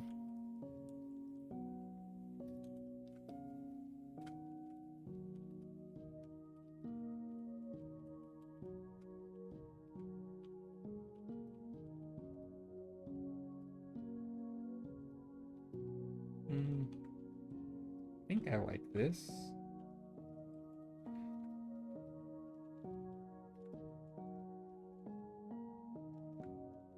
I do feel like there should be like a mural here.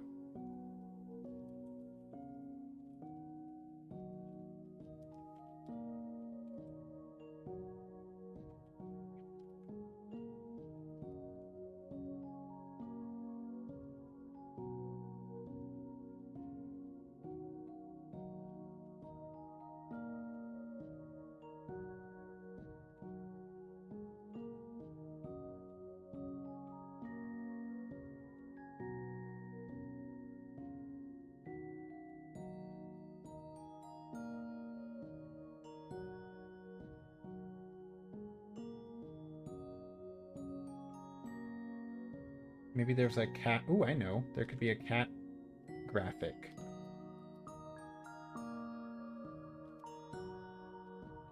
This is the storytelling details, right? Where you have like a painting on a wall. It's not part of the overall composition, really. Maybe the boy who's lost in the catacombs drew it. He painted it. I don't know. Not a very good cat painting. That's not how cats look. Maybe it doesn't matter, though. It's a painting. Paintings don't need to be accurate. It's all subjective. Also, this looks like a human. What am I doing? There. This is the worst cat painting I've ever drawn. Which is fine, because it's a painting and a painting. It shouldn't look more detailed than the painting itself. So I feel like that's kind of fitting.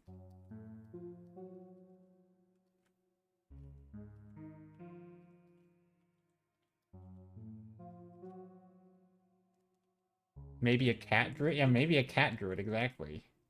It's not a very good artist.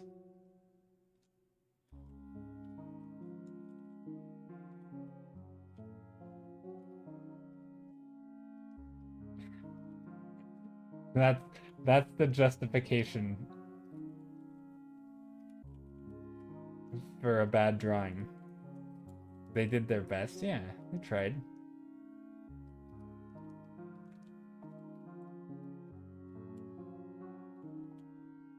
Okay. Do a full painting on the wall. I will say I'm always impressed when I see art of artists who do that. I think that the one that stands out to me is Devin L. Kurtz or Devin Ellie Kurtz. I don't know how you say their name. I know she doesn't actually redo the whole paintings in her paintings. She'll import one of her paintings into her paintings as like an image and then, you know, adjust it and change it to make it fit. But she has every year, I always look forward to it. But every year she does like a recap of the previous year's work, and she always makes like a collage. So, you know, sometimes it's like a person looking up at a bedroom wall with all their art pinned to the wall, and each of the art pinned to the wall is like her art. Or, you know, another year she did like a series of monitors, and on each monitor was her art. And it's always such a cool, she does such a good job with lighting and colors, and it's so good. And so I'm always curious to see what she does. It's like I kind of look forward to it every year because it's such a cool idea of sort of making a collage of all of your previous years, not all of it, but a lot of your previous years published work. Sort of like a recap piece. But yeah, it's always neat. You know what I just thought of? So, okay, so in the game Palia, but really in a lot of games, you know, there's like sliding puzzles. Do you guys know what I'm talking about? Well, they'll have like a picture and people, I think people universally hate them because if you don't know how to do them, then you just don't know how to do them. But they'll have like a grid, and they'll have the grid will be cut up into like, you know, it's 4 grids. RuneScape has a lot of those. Slide tiles? Yeah, slide tile puzzles. I don't know what you call them. I think people hate them because they're not fun, and unless you know like the sort of the setup to like get the last piece into the thing, they're basically not impossible, but like they're hard if you don't know the trick, right? And then what? So basically, you'll have a bunch of tiles like this with a picture on it. So like here's the cat, you know, the cat might look like that. This doesn't look like a cat, looks like a pig. But anyway, and then you have like pictures and stuff. But one of the tiles is blank, right? You have a blank tile. And then you can slide all of the other tiles. They get shuffled, right? So this tile would move down here. So it's almost like you could just, you know, redraw it. But you'd you know, this tile's moved over here. This one's moved over here. This one's moved over here. This one's over here. And you just shuffle them around a whole bunch. And then you're left with a square, and now you have to unshuffle them, and you have to make the picture. So sometimes it'll give you like a key of what the picture's supposed to look like, and you need to take all these shuffled tiles and rearrange them one tile at a time by sliding until it's the picture.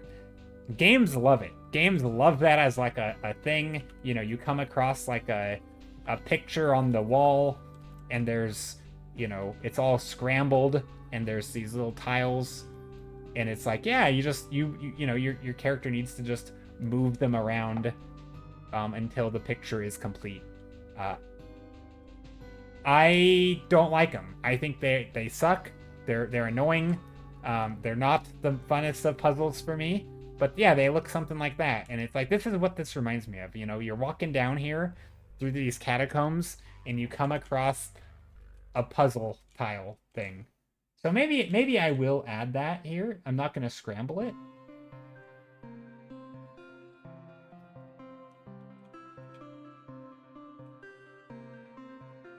An unscrambled tile puzzle, or puzzle tile.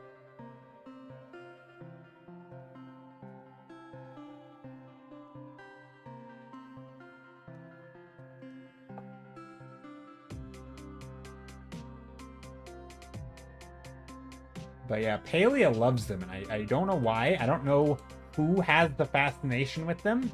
Like, they are the least interesting of all. I don't know. They just feel like a cheap way of like... It's like the lazy puzzle to me. It's like we don't want to design a puzzle, so we're just going to take a concept that has existed for a long time, and we're just going to implement that into our game. Because we don't actually want to make a cool puzzle. That's what it feels like.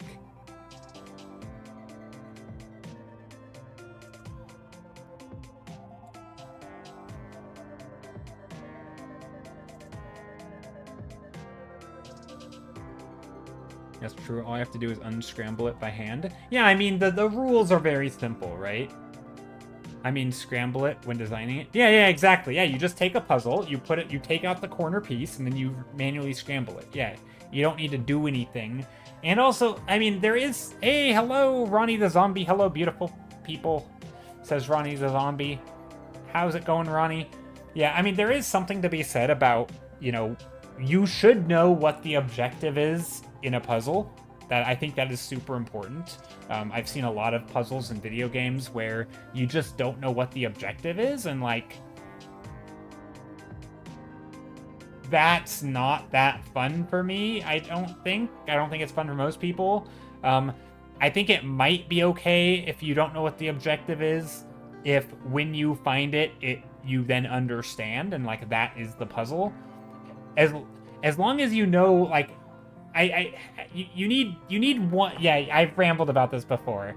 I feel like you need at least to know where like the bounds of the puzzle are, right? And then if you say here is the puzzle, figure it out. Then it's a riddle, right? Like, you don't really know what it is, but once you figure it out, you'll know. Like, I think riddles are fine. Or you need a clear objective, and then solving it is the objective, right? And like, here's where I need to get, I have to find my way, or I have to figure out how to move one object to another area, and it's like there's an obstacle course, you have to figure out how to navigate it. That's fine. That's great. And when it's both a riddle and a puzzle, and you don't know how to solve it, but you also don't know what you're solving, that's when it's crap. That and I think this, and my hunch is the reason people implement puzzles like this is because you do know exactly what it is, right? You walk across it, and every single person on planet Earth can pretty much look at this type of setup, see the missing square in a scrambled picture, and be like, ah, I've got to unscramble it, right? And then it's just a matter of doing it. You also know that you don't have to go wander around for 3 hours finding the right puzzle piece to bring back, right? Because that can be frustrating, right? If you compare this to like a key in a door, and then all you tell them is go find the key, they may never find it, right? Because it could be anywhere. They don't know where the bounds of the puzzle exist, right? So in both cases, there's like something locked behind this door, but one of them you know that you have to stand here and solve it, and the other you go wandering. And like, you know, there's obviously a million other ways to do it, but I think this is just such an easy puzzle to like implement. Is these sliding puzzles. Anyway. Rant over. You finally watched Arcane, just finished it, and now I don't know how to feel. Ooh, it was good. I felt like it was awesome.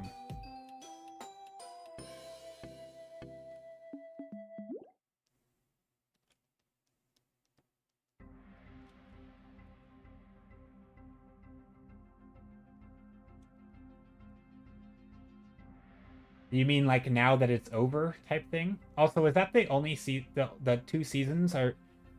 No. They kind of ended it randomly, right? It didn't feel like it was a good ending. I forget. That was like Victor. Yeah. I can't remember. I know.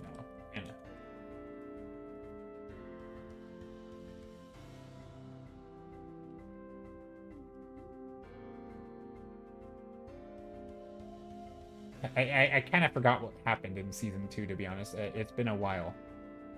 It was great, but you know that last episode vibes? Yeah, that's true. That's true.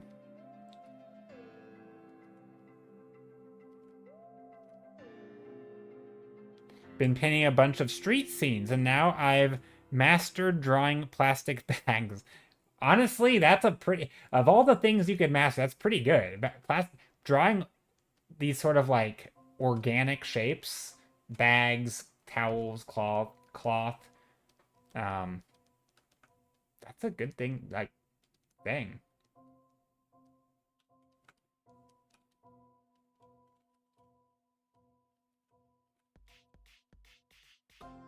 Do you ever feel like a plastic bag?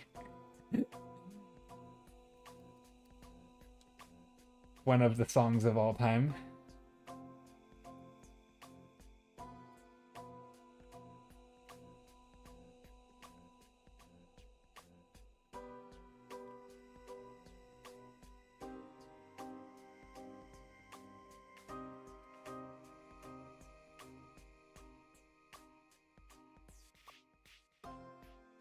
Yeah, I'm trying to add some detail here, just sort of, or imply detail patterns so that we can understand that these are bones drifting through the wind, wanting to start again. Is that the lyrics? I didn't know that was actually where lyrics went. It's stuck in your head now. Every single person now has... Is that Katy Perry? It's Katy Perry, right? I forget. I think it's Katy Perry.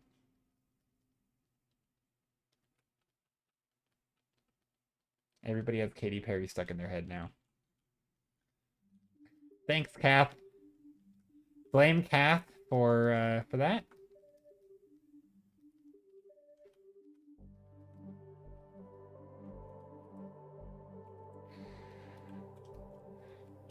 Yeah, fireworks.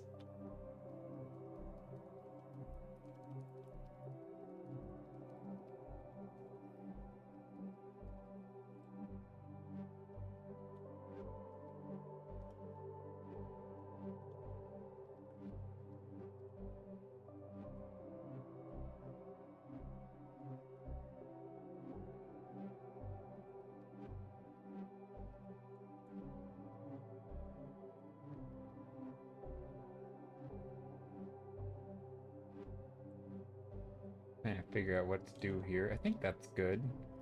But yeah, this kind of painting I could spend so long on. I mean, it literally could spend. I think this kind of painting, if I really wanted to, I could spend 100 hours on. Like, and I think of myself as a pretty quick painter and sort of impatient, and I would never spend 100 hours on a painting probably. But just like anything where there's so much little nuance and detail, really just detail, and like trying to invent light sources to make the thing read well, you could do a lot in this. But I'm pretty happy with just a one-day painting on this, though. Hopping in to say hi, this is looking great. Thank you! Thank you, that damn artisan.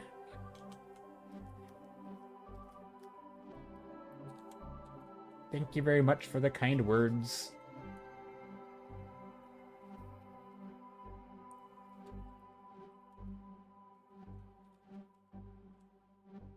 Also drawing like hundreds of skulls. Not that I need to make everything detailed, right? That's something that you learn when you learn painting, that not everything has to be in detail. But I think in a painting like this, you still, even if things are kind of blobby, you can still make an anatomically correct blob, right? Like, there's a big difference between, like, it's a tricky thing. It reminds me, it's same with like an architecture, right? When you're designing, or when you're painting buildings, anytime you have like a window or something, right? You could just put a square, but you could also put like 2 lines on the bottom, or you could put a thicker line on the top to show that there's a shadow, right? If you're looking up at something, right? If we're looking up at this, and then maybe this line is going to be thinner because this is going to be like the windowsill, right? So you're going to have, or the edge, and so you're going to have a brick wall here, and so it's just like, it's, even if it's just going to be a single line, it's attention to detail, and this is a thin line, this is a thick line, right? Still just one line, but they can tell an entire story, Or like, maybe you put an extra line of darkness here to show that, there's a recessed area going in. You don't need to make everything detailed, but you do want to make the structure of it make sense, If you can get like that line weight, or the general shape and the form, right? You don't want that if you're blocking this in, you could block it in like this, right? Very simple, makes it square. But you don't want to accidentally block it in like this, right? That's gonna make it look like a weird shape, right? And so if you're doing a lot of like stuff with form, you do want to imply that like, this is where a shadow is, and it cuts a certain way, and it makes a certain shape. It can still be simplified. Anyway, so I find this stuff very, very difficult. You might just make a shape like this. It's very, very simple. It's not super high definition, but the parts are there, right? There's still a big shadow that cuts across the plane of the face, and maybe you do some deeper shadows here. Or maybe this shape is casting a shadow on this object. It's another skull. But then you still have the skull here.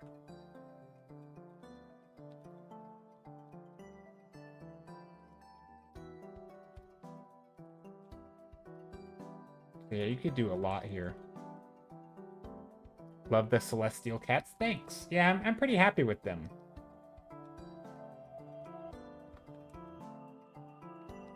I feel like we could probably get another one, too.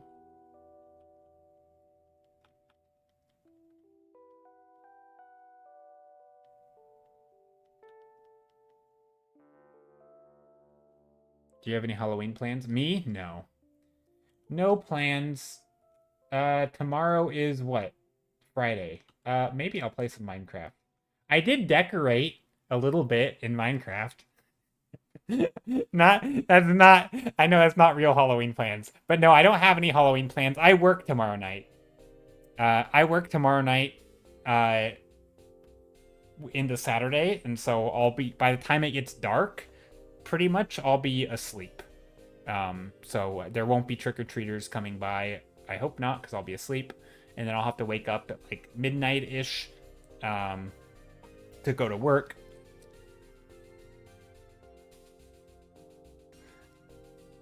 You're in bed with Rona, so I'm sleeping?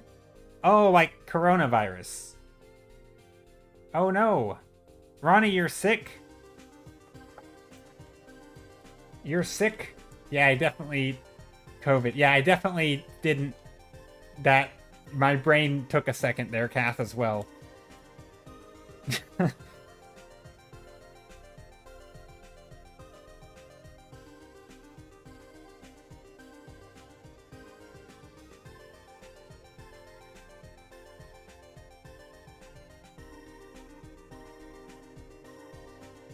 But yeah. Get well soon, Ronnie. That sucks. I don't know if I've ever had COVID. I don't think I have. You have 0 plans for Halloween? You said one of mine a bit? Yeah, I do. Yeah, I worked on it a bit, Kath. I don't know if you've taken a look. I don't remember when I last played and when you last played. Or I know when I last played, yesterday, but yeah, no, I put some pumpkins with some jack-o'-lanterns around, mostly like near the storage area and stuff. But yeah, I did a tiny bit of decorating, not much. Yeah, it was fun. I think what I'm yeah, anyway, I have some plans, but yeah. I might even play today, like after stream a little bit. Hop on some Minecraft, do some building.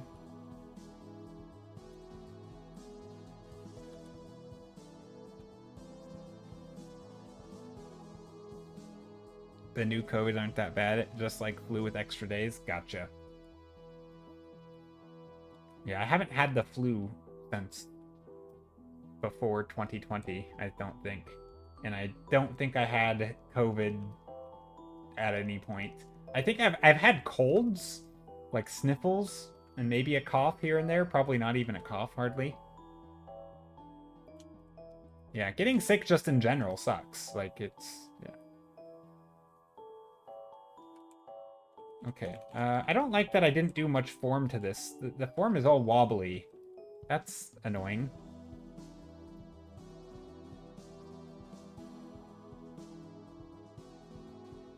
Maybe what I can do is some darker colors in here.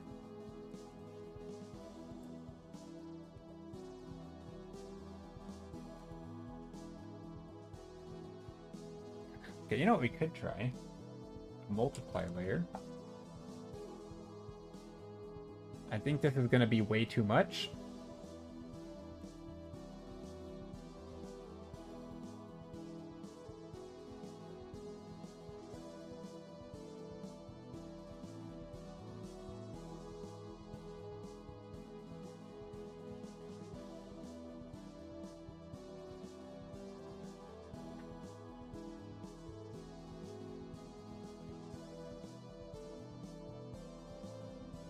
I mean, I think that's kind of cool.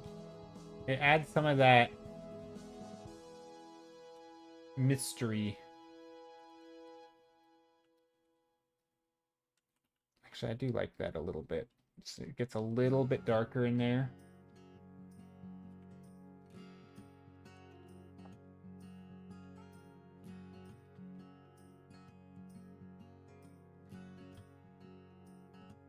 There we go. I think that's pretty good. It works because we don't really have any light source. Like, the light is just, like, magic. It doesn't make any sense. So maybe we need to add in, like, a glow dodge and a brush here.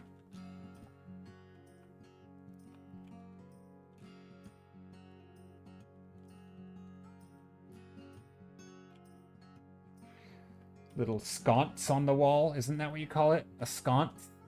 A thingy with a torch? A torch holder?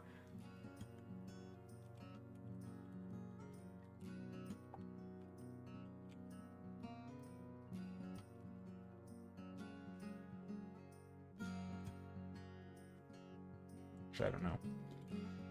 This actually feels more like sunlight bouncing in. Which could be a thing. But anyway, I think this is a good spot to call it quits for today. I think I'm done. I like this painting a lot, actually. I'm tempted to continue it. I think there's a lot of potential here.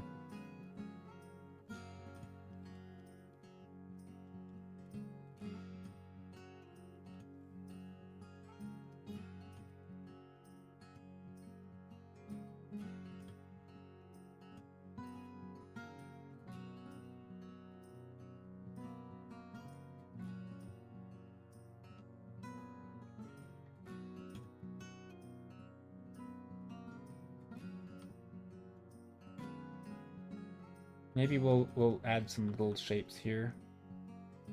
Skulls on the ground, because they should probably... I know... Yeah, they should probably have skulls on the ground if there's cats, because cats knock everything on the ground.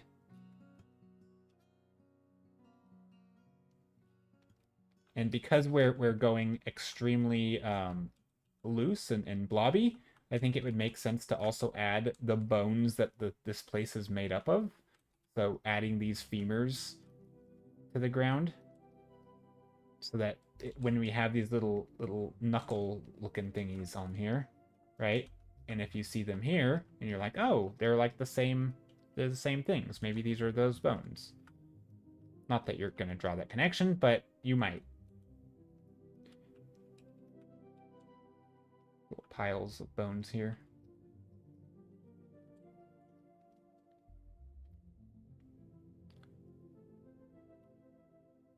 Do you have any other series to watch? And then Ronnie says, yeah, I was thinking of watching season 2 of Squid Games. Gotcha. Let's see. Have I seen it? I think, yeah, I saw season 2 of Squid Games. I liked it. I enjoyed Squid Game. Oh, no. Season 2 was, okay, season 2 was dumb because didn't it just end randomly? No, never mind. They ended up having, wait, did they end up having the season 3? I don't remember. I forget.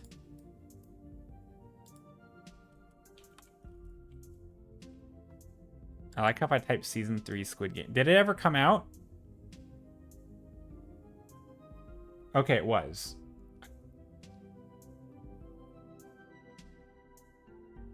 Did I ever watch it? I know I did. I finished it. I finished it. You know, season 3 was good. I enjoyed it. I think I enjoyed it. No, I'm not gonna spoil it. Has anyone seen Alice in Borderland? I started watching it. I started watching a couple years ago, or like a year ago. I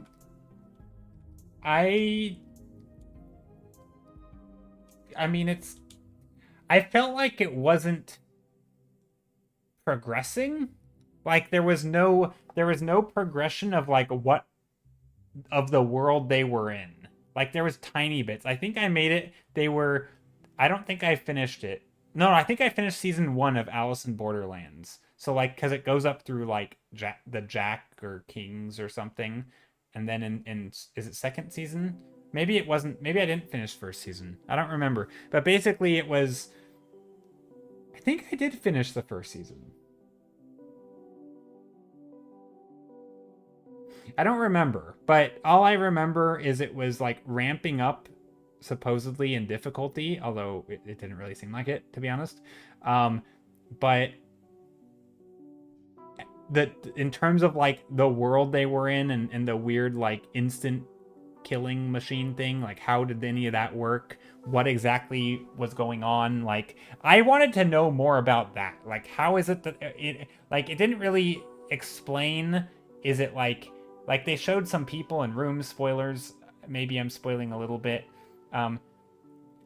But like they showed some people in rooms, but it was like aliens and weird tech. Like you didn't really know what was going on, and I wish I would have just known more about the world. The games and stuff, and the murder games, which is same thing with like in Squid Game. Like that's fun to watch, kind of in a weird, morbid way. But I wanted to know more about the world, world, and I felt like it just wasn't getting there. It was just like murder games for the sake of murder games, and they didn't bother going into like why they exist, how they exist, who set it up, you know, that kind of thing. I wanted to know more, and so maybe I just didn't make it far enough because I only made it into like past season 1, but I just felt like it was lacking in the world development part. And maybe that's because it was based on an anime, and maybe the anime, you know, it was just kind of assumed that here's the world. But yeah. For those who don't know, Alice in Borderlands is like another murder game show. Except arguably it's more just like messed up. No, maybe not. I don't know. They're pretty equally messed up.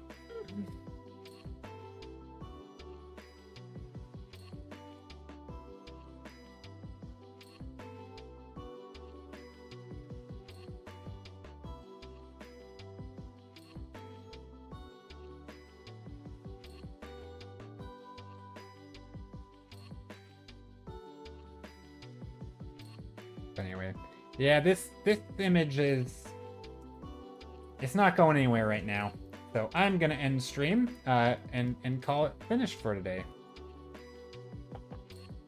But I do want to say thank you guys so much for being here and hanging out. I appreciate it. Appreciate the lurking, the chatting. We will find somebody to raid. Huh. I wonder if Twitch did like a purge of followers. Somehow I've lost like 100. Not that it matters, but I noticed last stream I was like over 12,000 followers, and now I'm at 1,190. I don't normally look at that number. Not that followers on Twitch matters, because the actual people showing up matters, but looks like they must have banned, yeah, they must have banned some bots, which honestly I'm surprised it wasn't more than that. But yeah, number went down. Interesting. Oh no, I arrived at the end. This is Pew. No worries. I will stream again on Saturday and Monday and next Thursday, of course, and then the cycle repeats. But yeah, we did some catacomb paintings, catacombs, emphasis on the cat. We did a bunch of spooky thumbnail settings, and this one was the catacombs. Yeah, it was fun. Obviously, it's not finished, right? I mean, it probably will never be finished, but maybe it would be a fun painting. I think for this painting, in order for me to finish it, I think I would need to spend some time figuring out the lighting, because just like random indoor lighting with one color doesn't feel nice to me. I feel like I would want some sort of fill light, you know, being able to play with the, like if I'm going to be painting a bunch of forms, for example, at least when you have outdoor scenes, you get to play around with like an ambient color. You know, you can have like a blue skylight filling up the shadows, right? It's not just shades of dark and your light source, right? Like there's other color. You could have a yellow sun, right? Or a yellowish sun, and then you can have that blue light, and then you have, you know, environmental factors bouncing around. But like you can actually have warm and cool. When you're doing an indoor scene, even if I had like, you know, candlelight, you basically are still fading all the shadows until like super dark, right? Everything just is like gradients of warm light, and it's not as fun to paint, especially if you're doing a lot of detail. So I don't know if I want to spend a long time on it unless I can figure out, like, you know, maybe there's like a crack in the ceiling or something, or you know, maybe this is a cracked wall and there's some, you know, like a blue skylight coming through, and so you have like a blue light, you know, shining in or something.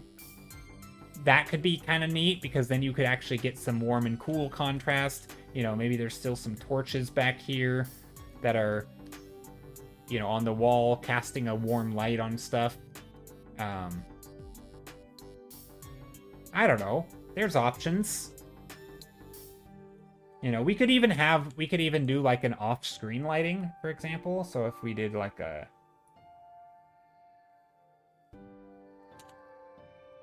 something like that, where you have like daylight kind of shining in from off screen, and then up close in the foreground you have your lights, your candles, your torches. Something like that could help. That way we can get sort of some different colors in here. But yeah, otherwise this kind of scene drives me crazy. And again, it's not bad. I mean, it actually looks almost like a loading screen in a way, you know, for like a video game. We were even joking about this being like a sliding puzzle, you know, where you have these picture grids with sliding them, and you have to re-scramble the picture. Kind of looks like that. All right. All right.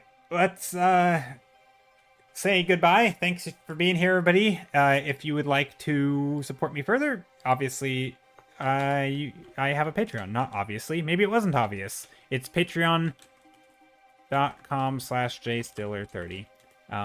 And let's see, I stream Mondays, Thursdays, Saturdays. Thursday, Saturday, Monday. I don't know why I said it that order. Yeah, thanks for being here. What else? What other announcements to make? I mean, not really any, other than I really appreciate all of you. Thanks for the subs. A couple of you subbed. We had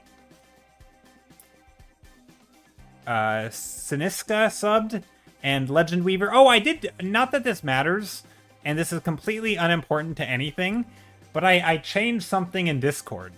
So in Discord, totally unimportant, but I thought I'd mention it. I added like a category for subscribers. I know it doesn't do anything. It's just purple, but I thought it looked cool to like split them. I don't know.